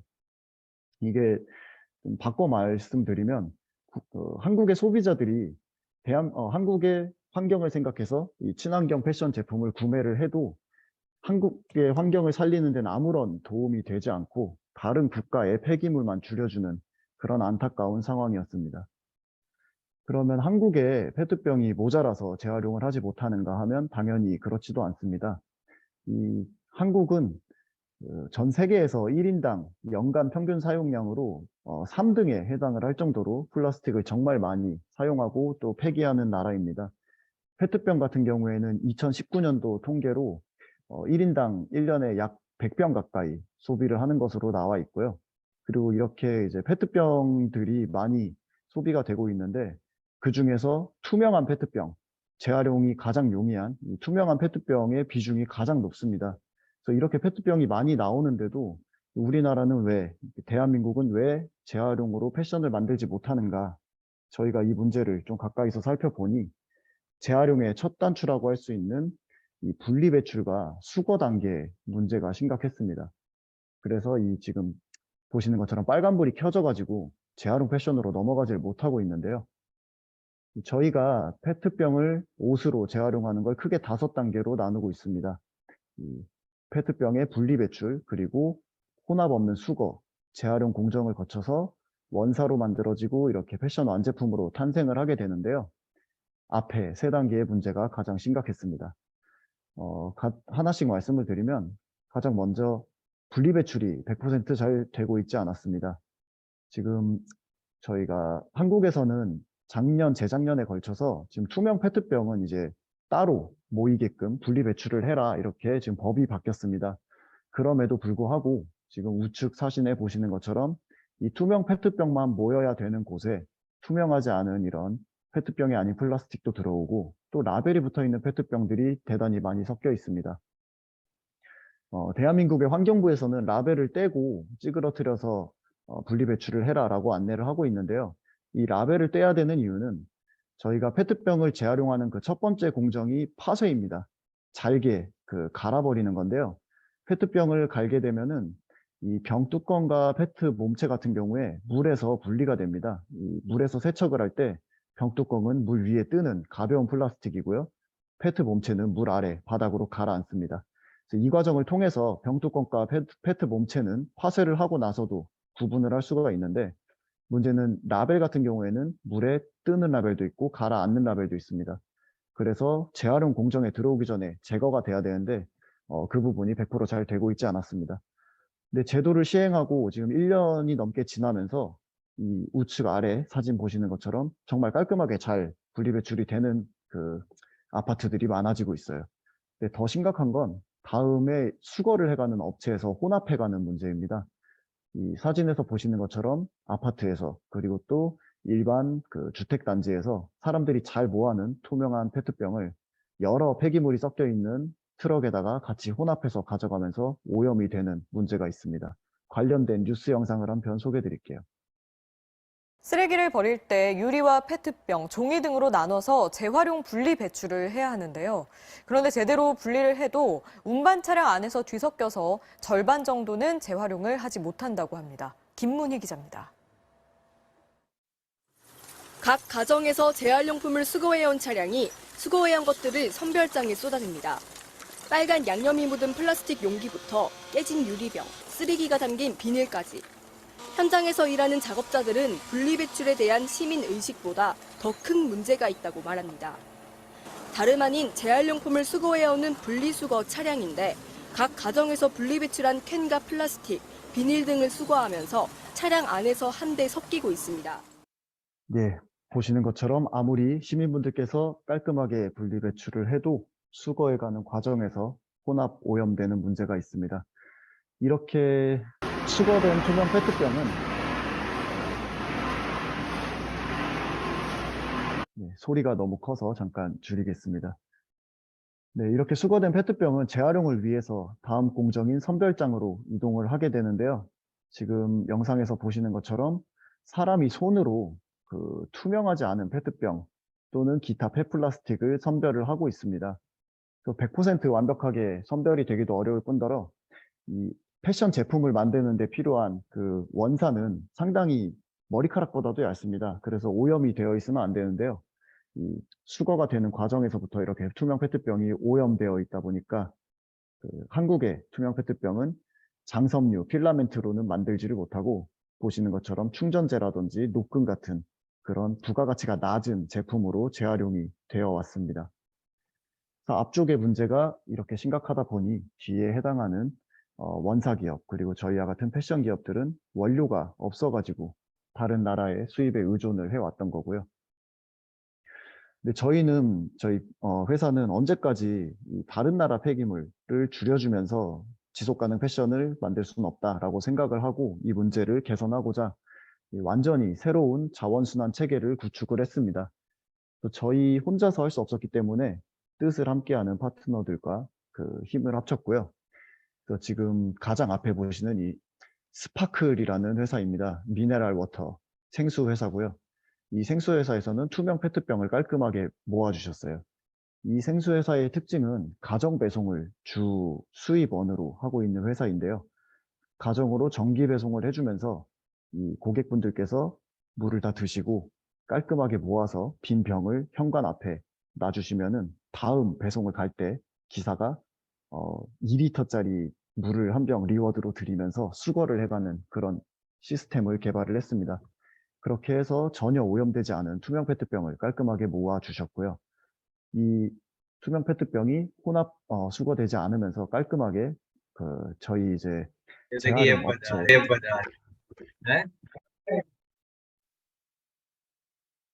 예, 이어서 하겠습니다. 재활용 업체로 전달이 되게 됩니다. 여기는 투명 페트병을 파쇄해서 플레이크를 만드는 공장입니다. 원래도 이제 플레이크를 만드는 업을 하셨었는데 투명 페트병만을 위한 별도의 설비를 투자해서 오염되지 않은 고순도의 플레이크를 만드는 데 지원을 해주셨고요. 다음으로 SM의 TK 케미칼이라는 필라멘트 원사 회사입니다. 그래서 저희 회사와 같이 3년 이상 R&D를 통해서 KRPET라고 저희는 불러요. 코리아 리사이클 PET입니다. K-팝이랑 비슷하게 이해를 하시면 될 것 같고요. 이 KRPET 필라멘트 원사를 가장 고품질로 그리고 가장 안정적인 가격으로 제공을 해주고 계십니다. 그리고 마지막으로 저희 BYM 블랙야크는 아웃도어 패션 기업으로서 재활용 패션에 소비자들이 원하는 그런 아웃도어의 기능성을 담아서 제품으로 만들고 있습니다. 냉감, 항균, 항취와 같은 그런 기능성을 담아서 현재 저희 회사가 하고 있는 여러 브랜드의 제품으로 접목을 시키고 있고요. 저희가 이 자원순환 체계 모델을 2020년 7월에 대한민국 최초로 시장 상용화에 성공을 시켰습니다.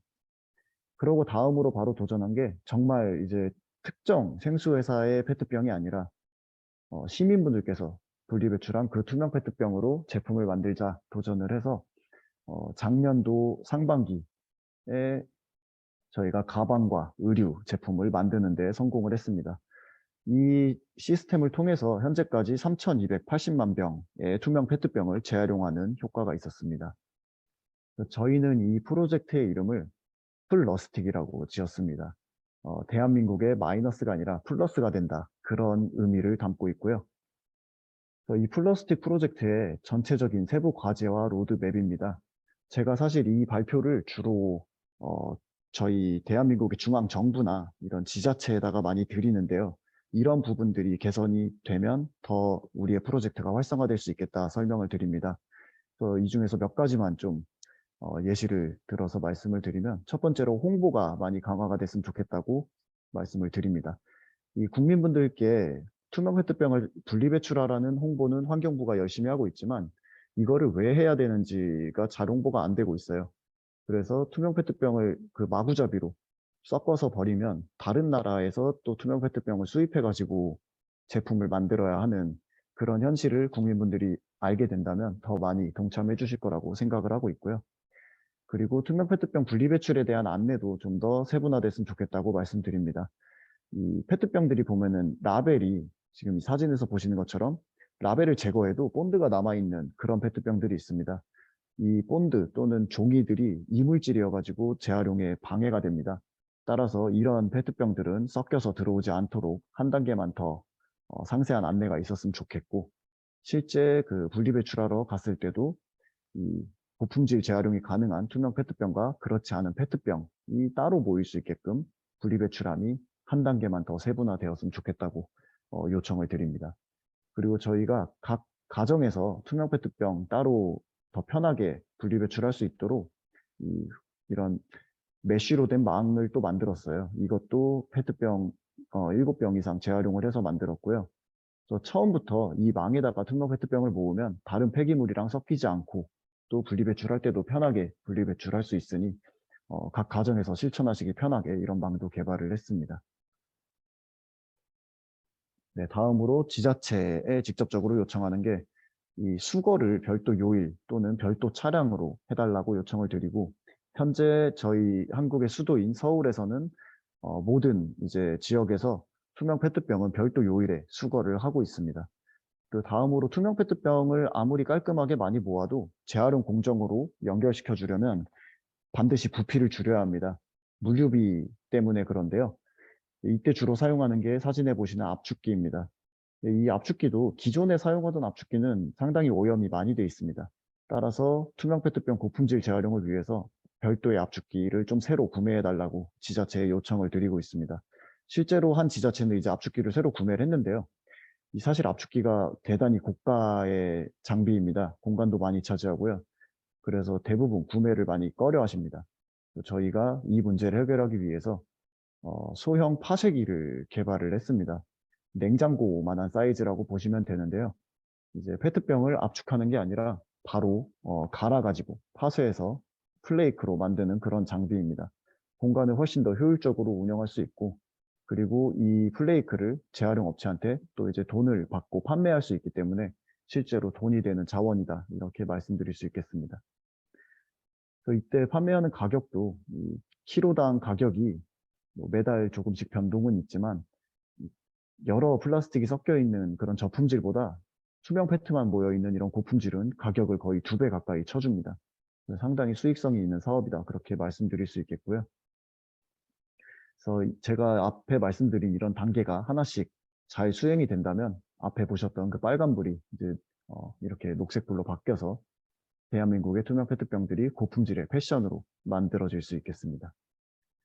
저희가 이제 페트병을 가지고 옷을 만들었다고 하면 많은 분들이 뭐 품질에 대한 좀 우려를 많이 보이세요. 뭐 색깔이 빨리 빠지는 거 아니냐, 아니면 피부에 안 좋은 거 아닙니까? 이런 우려를 많이 주시는데요. 저희 페트병을 재활용한 제품이든 그렇지 않은 제품이든 모두 원자재 그리고 완제품 상태에서 테스트를 거쳐야만 매장으로 판매가 될 수가 있습니다. 그래서 지금 보시는 것처럼 모든 테스트 동일한 기준으로 합격을 했고요. 또 기능성에 있어서도 지금 이거 안티백테리얼 항균 테스트거든요. 99.9% 항균 효과가 있다, 이렇게 테스트 결과가 있습니다. 따라서 신제 대비 전혀 부족함이 없다고 말씀드릴 수 있겠습니다. 그리고 저희가 페트병 재활용해서 옷 만드는 것 외에도 뭐 이렇게 옷걸이도 만들어서 매장에서 활용을 하고 있고, 또 일회용 페트 컵으로 된 이 컵도 사실 얘가 유분이 섞여 있어가지고 페트병처럼 원사로 만들지는 못합니다. 근데 이 원사로 만들지를 못하니까 저희가 연구 개발을 통해서 충전재, 폴리에스터 인슐레이션으로 만들어서 의류나 쿠션 제품에 적용을 시키고 있고요. 그리고 이 리사이클 폴리에스터도 자연 분해가 되지 않기 때문에 이 폐 의류를 수거해 가지고 다시 원사로 만드는 그런 R&D도 병행을 하고 있습니다. 현재 저희가 힘을 합치고 있는 여러 다양한 파트너들이고요. 지금 보시는 것처럼 대한민국의 중앙정부, 그리고 다양한 지자체, 그리고 여러 민간 기업들과 수거에서부터 완제품까지 모두 협력을 하고 있습니다. 저희가 이렇게 다양한 파트너들과 함께하는 이유는 저희 혼자 이 프로젝트를 할 수 없기 때문입니다. 따라서 이 중앙정부에서는 법과 제도를 개선해주고, 또 지자체에서는 행정력으로 좀 뒷받침을 해주고, 저희와 같은 기업은 미래 가치에 대해서 원가가 좀 올라가더라도 적극적으로 투자하고, 소비자분들께서는 이런 재생 제품에 대해서 좀 더 관심 가져주시고 많이 사랑해 주실 때 저희의 프로젝트가 잘 돌아갈 수 있겠습니다. 이게 저희 한 가지 이제 사례인데요. 작년 11월에 영국 글래스고에서 열렸던 유엔의 기후변화 당사국 총회 COP26에 저희가 한국관 부스에 초청을 받았습니다. 뭐 국내 민간 기업으로는 유일하게 초청을 받아서 제가 지금 말씀드렸던 이 국내 페트병의 재활용 사례를 이렇게 대한민국의 대표적인 탄소 중립 또는 순환 경제 실천 사례로서 소개를 했었습니다. 그래서 이렇게 전시품도 놓았고, 당시에 환경부 장관님께서 해외 VIP 분께 이렇게 소개를 하시는 그런 시간도 가졌었습니다. 네, 마지막 장표입니다. 저희 BYM 블랙야크는 패션 기업입니다. 지금 이게 한자로 옷, 그리고 음식, 그 다음에 이게 집이거든요. 그래서 인간 생활의 기본 요소인데 저희 BYM 블랙야크는 가장 앞에 있는 이 옷을 담당을 하고 있습니다. 저희는 앞으로도 이 옷을 조금 더 친환경적으로 만들어서 이 국내적으로는 2050년까지 넷제로를 달성하는 데 기여를 하고, 또 글로벌리 유엔의 지속가능 발전 목표에 끊임없이 이제 협력을 하고자 합니다. 네, 이상 발표 마치겠습니다. Thanks for listening. Thank you, Mr. Jong. Thank you for your excellent presentation, and it was very insightful since we could learn about how these textiles are produced and how the kinds of technologies to be used in recycling plastics. I think it was very informative. Due to time constraints, I would like to give a floor MZ for one question. Please have floor, Thank you. MZ. Thank you. I have one question that is there any plan for you can say closing the loop because when these recycled polyester based textile go in some waste, is there any possibility to reintegrate into this chain?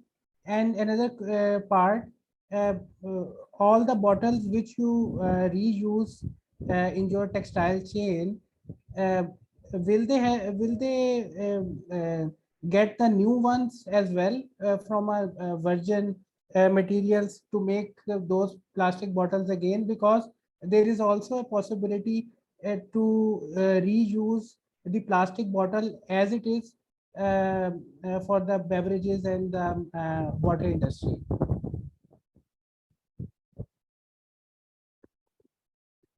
네, 질문 감사합니다. 페트병을 재활용한 원료를 가지고 다시 페트병을 만드는 것도 가능합니다. 바틀 투 바틀이라고 부르고 있고요. 지금 유럽이나 북미에서는 이런 페트병을 재활용한 원료를 포함한 그런 페트병이 시중에서 판매가 되고 있습니다. 그래서 한국도 마찬가지 지금 이제 상용화 단계에 있는데요. 페트병을 가지고 다시 페트병을 만드는 것도 가능합니다.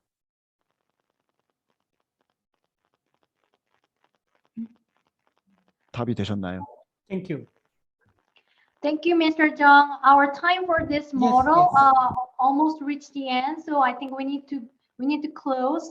Mr. Jung, I really appreciate your eye-opening introduction of BYM Black Yaks, leading an innovative efforts to become more and more greener company. And I would like to thank you in advance that you will stay with us to comment on the case presentation. Thank you very much in advance. Please give him a big round of applause for lecturing us for now. Thank you. Dear participants, I would like to extend my sincere gratitude to all distinguished speakers for today.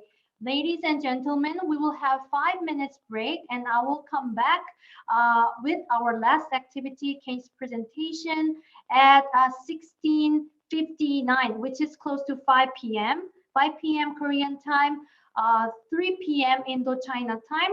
See you soon and have a perfect break.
Well, dear attendees, may I have your attention, please? Case presentation and review session is about to begin.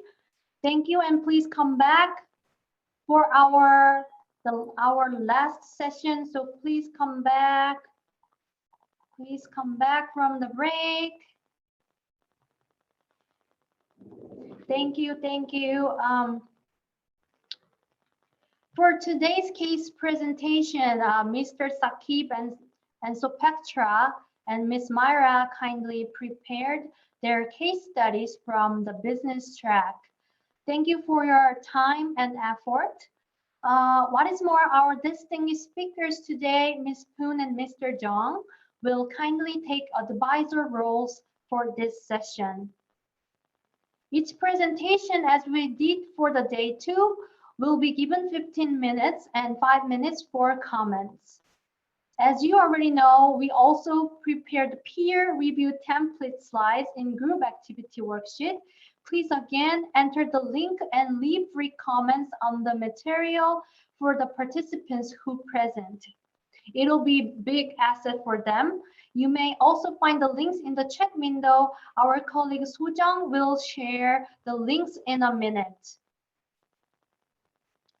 Actually, I looked into our group activity worksheet yesterday and I found that we need more participation from you, our dear attendees, and I would like to thank hidden writers for the day before yesterday. 1 or 2 people were quite suffering to fill all the comments because rest of members were not joining together. So I really appreciate you. First, I would like to invite Mr. Sakib. He will present us a private case in Bangladesh and Cambodia. The presentation was prepared by Mr. Sakib and Sopektra together, and Mr. Sakib will speak on behalf of 2. Floor is yours, Mr. Sakib. Are you with me now?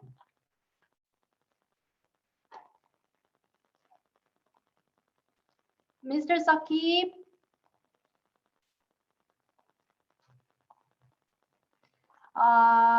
Yes, I think his internet connection was gone. I'm so sorry, Miss Myra. Would you start case presentation for us? Oh, he's back at the moment. Please wait for a second. Mr. Sakib.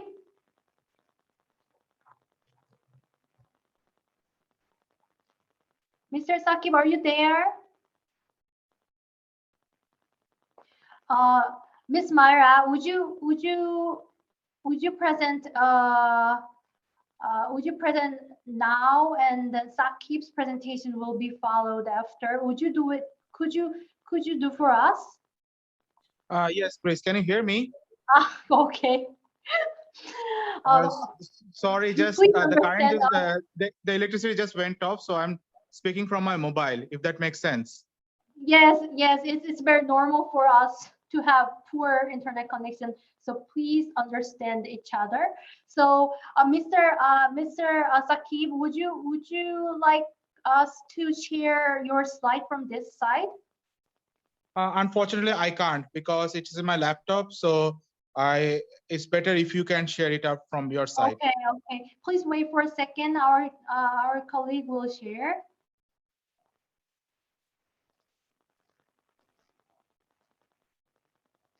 Please have the floor, Mr. Sakib.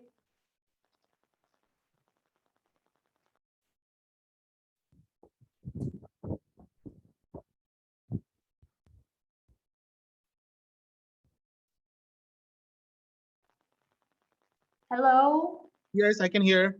Yes, the floor is yours. Good evening, morning, afternoon, wherever you are. This is Sakib Imran Ali, and the topic that I'm going to present is about is Bangladesh and Cambodia sustainable fashion. Case studies on 2 selective companies. So the presentation will be done by me, myself, Sakib Imran Ali, Deem, Tapinder, and Justin. So next slide, please. So this is one case study from Tusuka company, which is one of the renowned garments company here in Bangladesh. So it started its journey in 1997, initially as a buying house named Texel, which is focuses on market women. Then since 2013, this buying house turned into an expanded laundry and also as a company for sewing lines. And presently, Tusuka is a sewing capacity. So per day, the sewings around 90,000 products per day, and also around 1 lakh 5,000 per day for the washing capacity. And it has a manufacture units known as Tusuka Fashions Limited, Tusuka Jeans, Trouser Limited, Apparels Limited, Denim Limited, and Stitches Limited. So its main vision is to produce the sustainable superior quality for valued customers and maintaining safe working place. Its mission is to manufacture and supply the quality garments for its customers. So, however, there are some challenges that Tusuka is facing, and also as well some opportunities. So, one of the opportunities that they are facing is like they became a global, they place a lower level global leader as they are going to stand in a crossroad. And however, there are challenges that are being faced, like there are sustainability issues that they are facing, or most of the garments industries in Bangladesh are facing, in which one of them is climate change and another is ground water depletion. So some of the strategic directions that Tusuka are doing is like they are focusing on the fancy washes and quality, and they're passionate about fashion jeans, fashion jeans, uses of its chemicals, and so on. One of the actions is like to ensure the quality of production, and also along with most of the garments industries here in Bangladesh, Tusuka is also partnership with BGMEA, which stands for Bangladesh Garments Manufacturer and Exporters Association, which plays a pivotal role in the country's earning sector of foreign trade. And also it is one of the largest trade association. So some of the key resources that can be found is the quality of production, like they are very strong and effective quality, and controlling our team in all the factories. So some of the needs that Tusuka wants is like one of the needs they want is about shipment and selling of merchandises in various sectors around the world. And as an economic feasibility, they're allowed to see the daily production status. So next slide, please. This is a case study of our Cambodian garments industries by the name Lotus Silk and Boutique. So its vision is to create the finest quality of luxurious and vintage products in environment sustainable, where their goals are to preserve traditional techniques and products and processes to subject the international ethical and environmental policies. So, however, their future task is first to design products like to make golden silk, retro bags, jewelries, etc. Their materials are golden silkworm and also community use traditional hands. And their supply chain is like to export it worldwide, as stated here in this slide. And last but not the least, they produce product use and they recycle. They provide fining services and so on. So these are two case studies, of one from Bangladesh and one from Canada. And that's all from me and my group mates. If you have any question, feel free to ask. Thank you. Thank you, Mr. Sakib, and thank you, Mr. Spectra, for preparing this slide. Ms. Poon, would you kindly give him or the business presented in his presentation? Would you give any comment for those companies?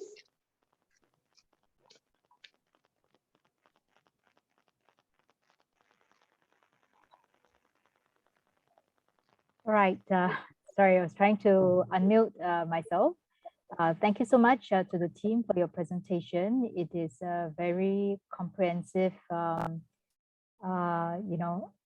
pointers in terms of how you evaluate the brand in terms of sustainability footprint.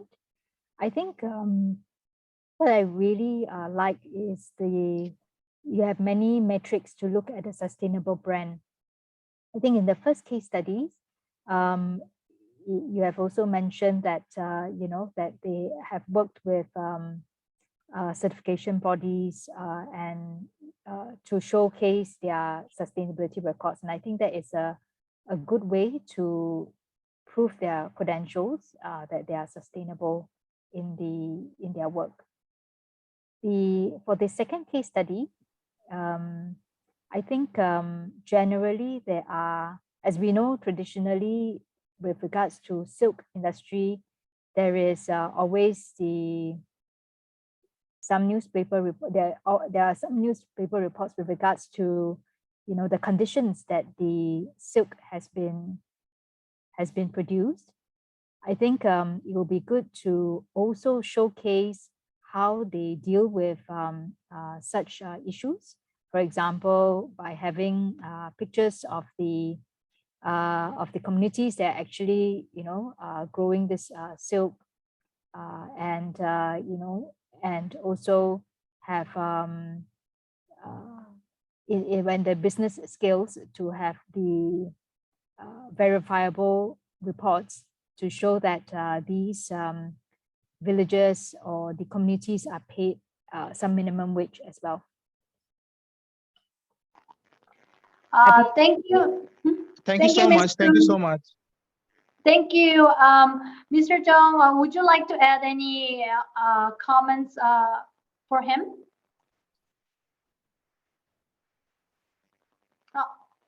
Your sound is muted at the moment. Would you unmute? Yeah, can you hear my voice? Yes, Dexter, we can. Yeah, thank you for your presentation. And yeah, for the first case for Bangladesh company, I think this company concentrate on sewing or producing the garment.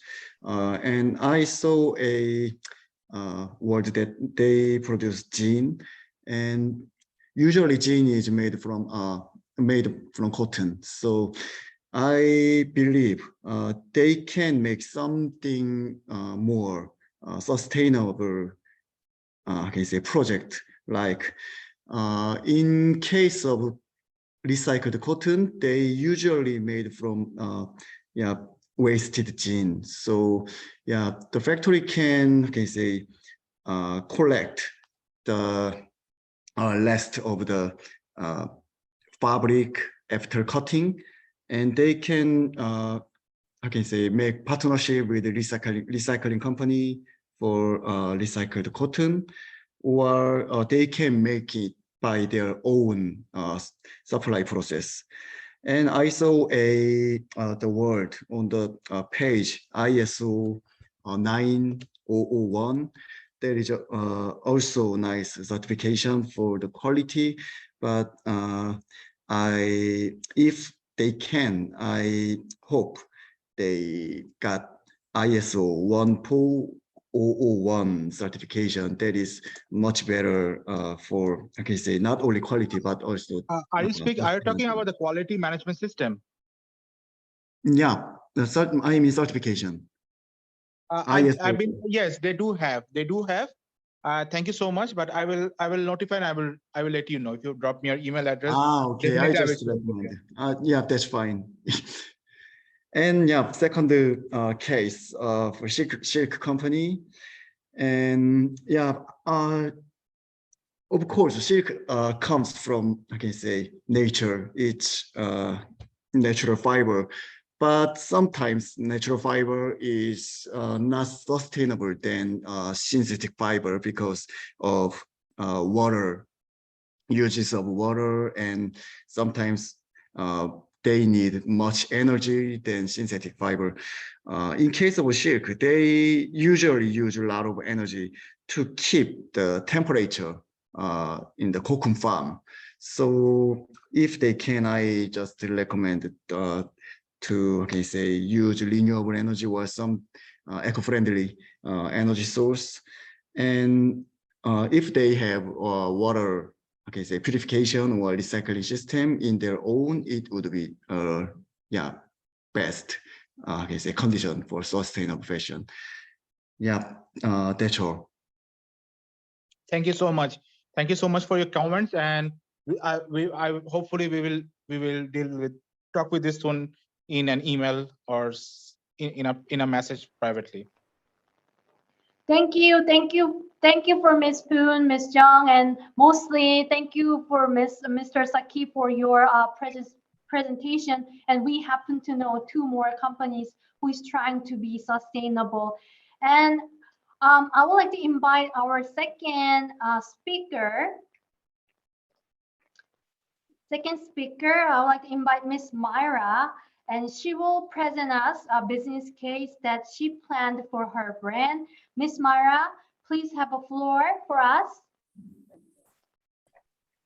Hello, everyone. Thank you, Miss Grace. I will share screen now. Thank you.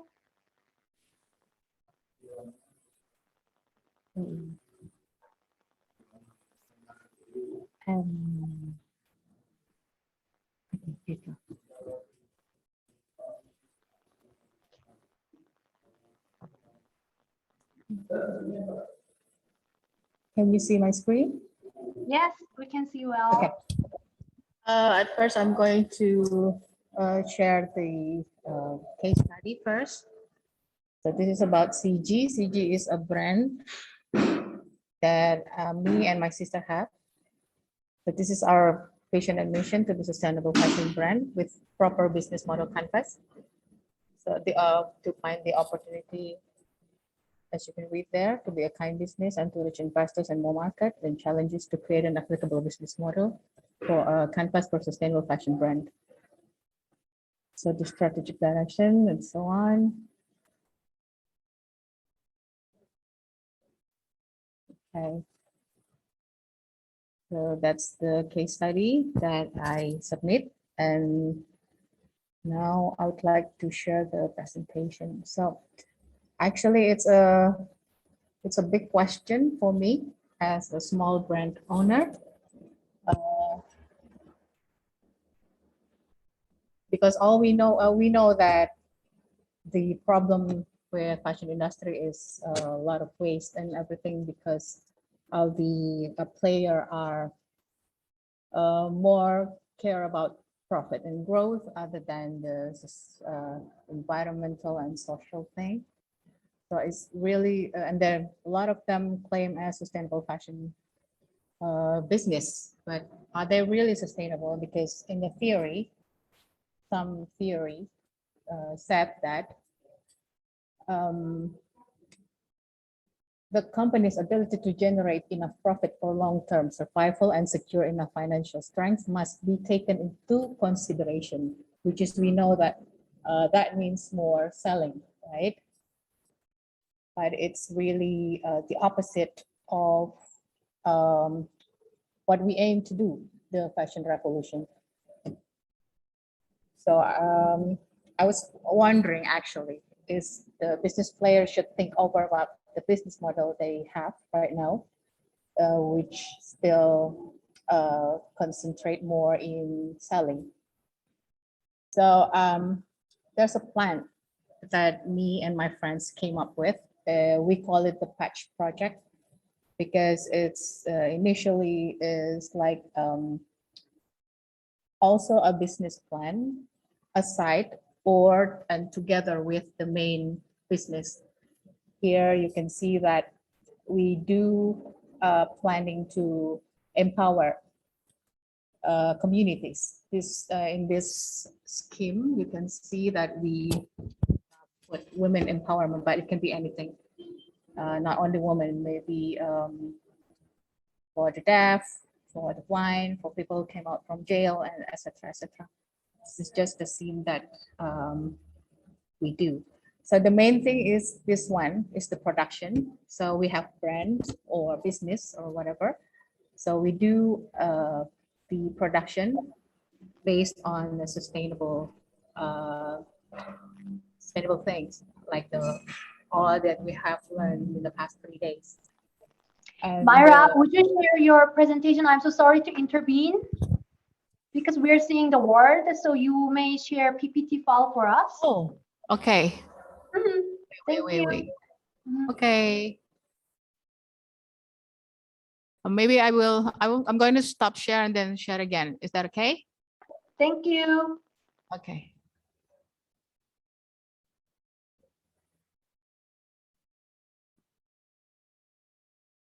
How about now? Yes, I can see well. Okay. Oops, sorry. I'm sorry. I think I'm really nervous. So It's okay. We are all your friends. okay, so here's the slides, the case study, and then the concern, the question, and the theory that the company's ability to generate long profit for long-term survival and secure enough financial strength must be taken into consideration. And the thoughts and the suggestion that we think the fashion business player should think over of their business model is if they're claimed as a sustainable business, sustainable fashion business player. So here's the scene. As you can see, the scene we call Patch Project. Me and several friends of mine discussed about this, and then we think maybe a business model, a proper one, a sustainable one, should involve, should have social impact and environmental impact too. So here is the main production for your brand.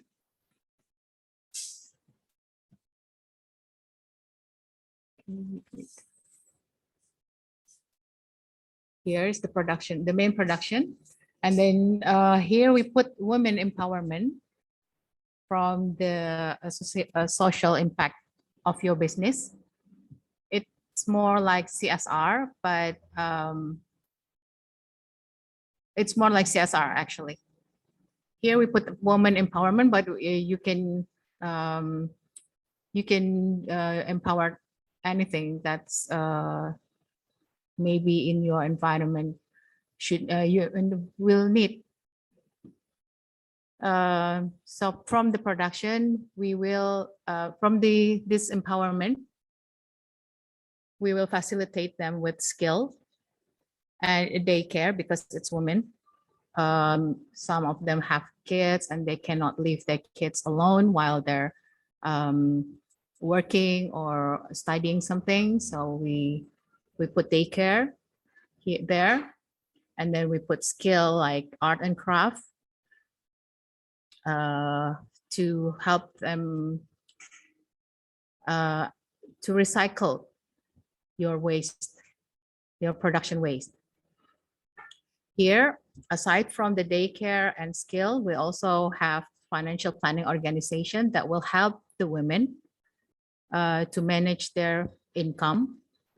So they still, aside from this new skill that they can make their own business, a financial planning organization will help them to give them how to do the cash flow and everything, so their business can grow. So from the production, we're back to the waste material recycle here. From the production, the women, after we give them skill to do art and craft and to how to recycle or upcycle the waste, they will make a product, and then the product will be sold, and then the profit will go back to production and to fund the art and craft, to daycare and patch team. And some of the profit also contribute to other organizations And also we give other different skills to other organizations. So this part is more like a collaboration part. So in this plan, we hope the business, aside from having profit from the main production, maybe clothes or whatever, they also can do good to the social.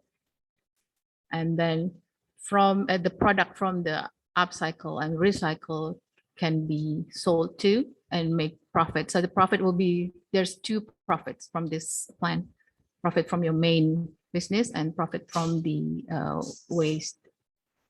From the waste.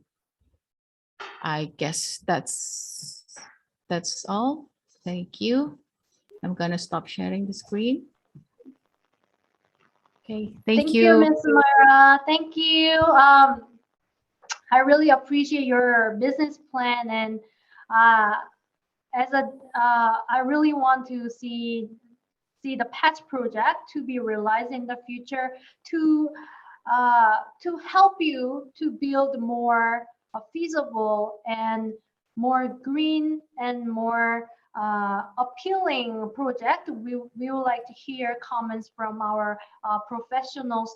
Mr. Jung, this time starting from you, would you kindly give her a comment? Oh, your voice is not heard, so I'll mute. Thank you. Yep. I make same mistake again. Yep. It's okay. Thank you for understanding. Yeah, thank you, Mira, for your presentation. And it's really, I can say, it gives me some impact that you are thinking about not only sustainable, but also social impact. Yeah. So I think it's a kind of a model, business model, become, I mean, ESG, something like. So it already your business model contains environment and social, and yeah, governance. I'm not sure, but you already, I can say, catch two major title of ESG, and also, it's really interesting that many sustainable fashion brands concentrate on profit. Actually, honestly, they if it is not profitable, they, I can say, I'm not sure many fashion companies could give up sustainable fashion business. But in case of you, you were, I can say, focused on production waste. So yeah, that's, I think that is the most different point from other companies. And yeah, I hope your business model going bigger, and I can say much, I can say something like a become a culture in your country and in global. Yeah, that's all. Thank Thank you, Mr. Jung. How about we give a floor to Miss Poon? Would you like to add precious comments for Miss Mara? Okay. Thank you, Mara, for your presentation. I agree with Mr. Jung's comments about the very strong social impact that the business model shows. So within the 3P model, you have connected the people, planet, and the purpose. The planet part, I think, you'll be, given that you want to clearly show a very strong community empowerment impact, my suggestion is to have customization through very much built into your product, because when it's handcrafted, customized, it is therefore limited quantity, potential to sell it at slow fashion, which I hear that in your initial presentation, and I think that will fit into what you want to do as well. That would also allow more flexible planning for your target women workers who may, as what you mentioned, may have other priorities in life that they have to juggle with. So that customization part, handcrafting part, I think that can be a real key selling point of what your product range is. Then, of course, within the handcrafting part, still have to look after water impact, chemical impact, because as we know, even batik, hand printing and all, there's that chemical impact to look after as well. So something that you still consciously should look at to have a holistic story. But even though if it's handcrafted, my encouragement is to sell digitally. So you can increase your sales digitally and create more, distribution impact. That will, I think, help to sustain your business model. Thank you. Thank you so much. Thank you, Ms. Poon. May I add one more? Just I'm curious about how will you collect the waste, the clothing waste? Do you have any plans for that? I think Mr. Jung is professional on collection for those materials, so I think he can give you any comments on that. Do you have any plans for collecting your clothes patches? For me, actually, we have already discussed this with several garments, local garments, and then they agree to work together in this. They might not give any financial support other to empower the community, but they said that for the waste and then the excess fabric, that will be gladly to, if we need one or we need some, they will gladly to give this to us. But that we only speak with garments only, not other things like maybe plastics, as Mr. Before. Yes, yeah. Mr. Jong. So will there be any other strategies that we can use to collect good, nice textiles, which is already discarded? Actually, our company concentrate on PET bottle, but I saw some cases in Korea that we have a big fashion market, and we call it Dongdaemun. They have all, I can say, kinds of supply chains in that province, and some fabric manufacturer, they discard fabrics, I mean, some last part of the fabric or wasted fabric, they discard it to local government, and local government sell the fabric waste to someone who needs in very lower price. And some other brands in Korea brands, they play some usual sustainable fashion, something similar with your business model. They use wasted fabric or wasted garments, make upcycle, I mean recycling by handcraft, make some brand new garment. And for achieve that, they buy a wasted garment from garment factory or make partnership with many other supply chains. Thank you for your comments. I think I would like to ask one more last question to Ms. Poon. I think Myra already has a nice brand called Shiji Clothing, and will you give us any idea that how can we merge together in order to create synergy? Do you have? Will you give us any advice for that, Ms. Poon?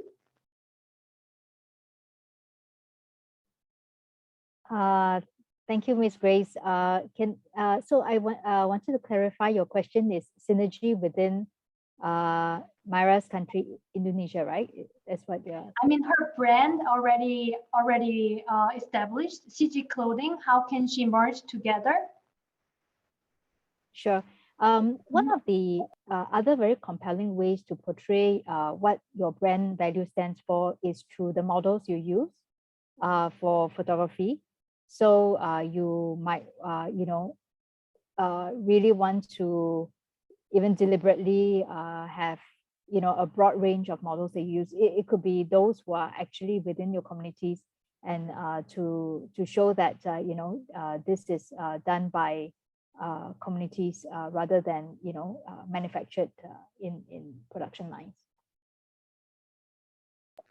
Thank you very much. Thank you very much for your comments, and thank you very much for your excellent presentation, you. Myra. I think I really hope to see, and I really want to buy one clothes from your brand.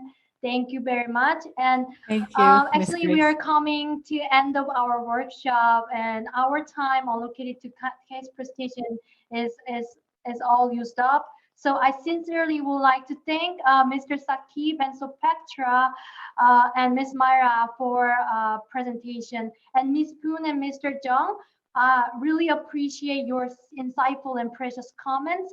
Also, participants, thank you all for your slides review, and please give ourselves a big round of applause for all of us. Thank you, everyone.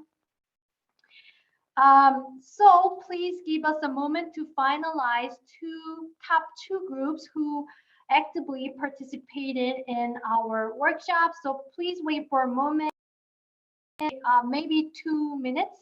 Please wait for us.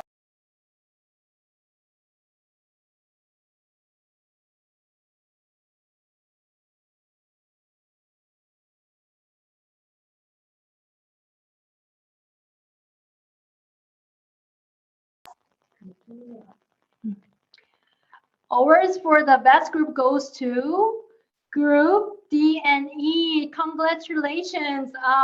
The result also will be on the honor board to be remembered by our peers in our program book that will be sent to you after our workshop. However, thank you for all 5 teams for the active participation. I'm really thankful for that.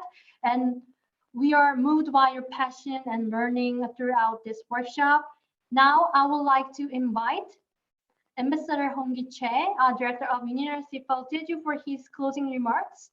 Please warmly welcome Ambassador Hong-gi Che, Director of UNITAR CIFAL Jeju. Floor is yours. Good afternoon and good evening from Jeju. Our 3-day virtual journey to find ways for the green transition of the Asia-Pacific fashion industry and its value chain finally came to end. I would first like to express my thanks to all participants for the interest and commitment you have made throughout the workshop on the topic of sustainable fashion, broadly to say, responsible production and consumption. Especially, I would like to give special thanks to the case presenters and selected best groups who graced our events with your contribution. I also want to say warm thanks to the distinguished speakers. We are grateful for your willingness to share your expertise and experiences with our participants who will step forward to make changes. We all understand that we are in a critical time to rethink what we have taken for granted. Perhaps we have postponed our action until now. As we are realized in this workshop, the fashion industry, which has long been the symbol of beauty and art, is one of the environmentally harmful industries. We should work for fashion that does not cost the earth. However, I believe our participants from the academia, public and private sector can make change together if you keep your passion and attentiveness to this issue and stay united.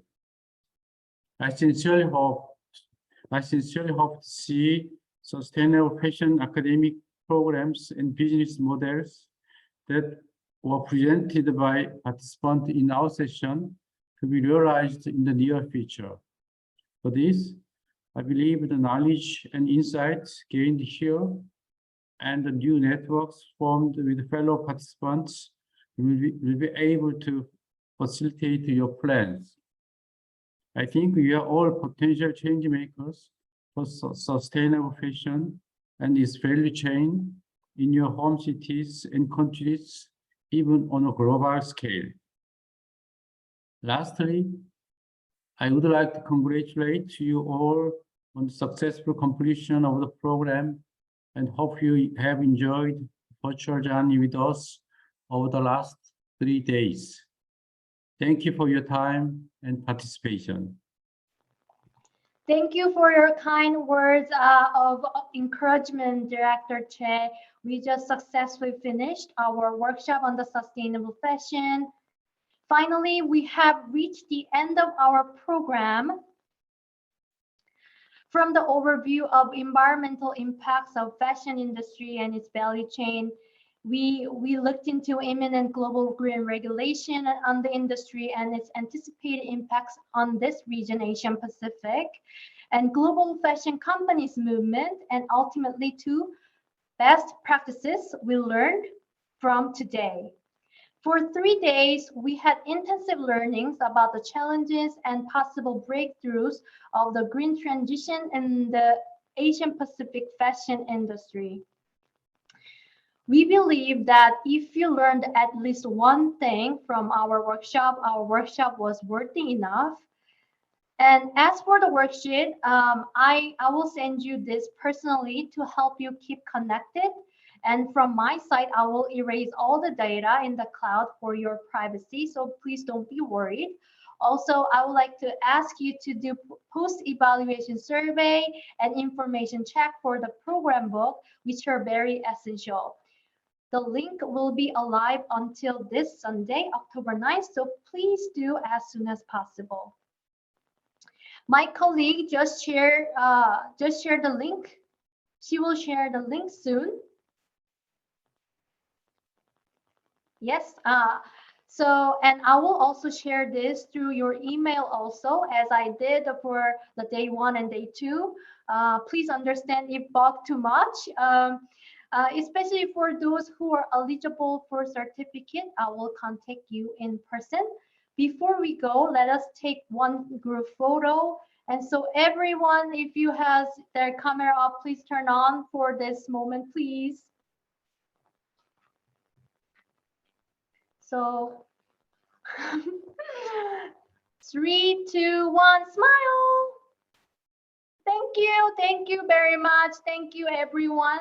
We just took a photo, and thank you, everyone. I will share the photo to you also. And thank you, everyone, for your passionate participation and contribution. I know it was so long, 3 days, right? But thank you. Thank you very much. I really hope to see you again.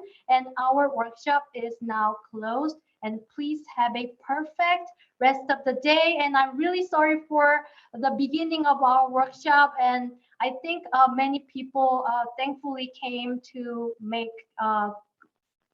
their seats here. So thank you, everybody. Please have a good afternoon, good evening. Bye-bye.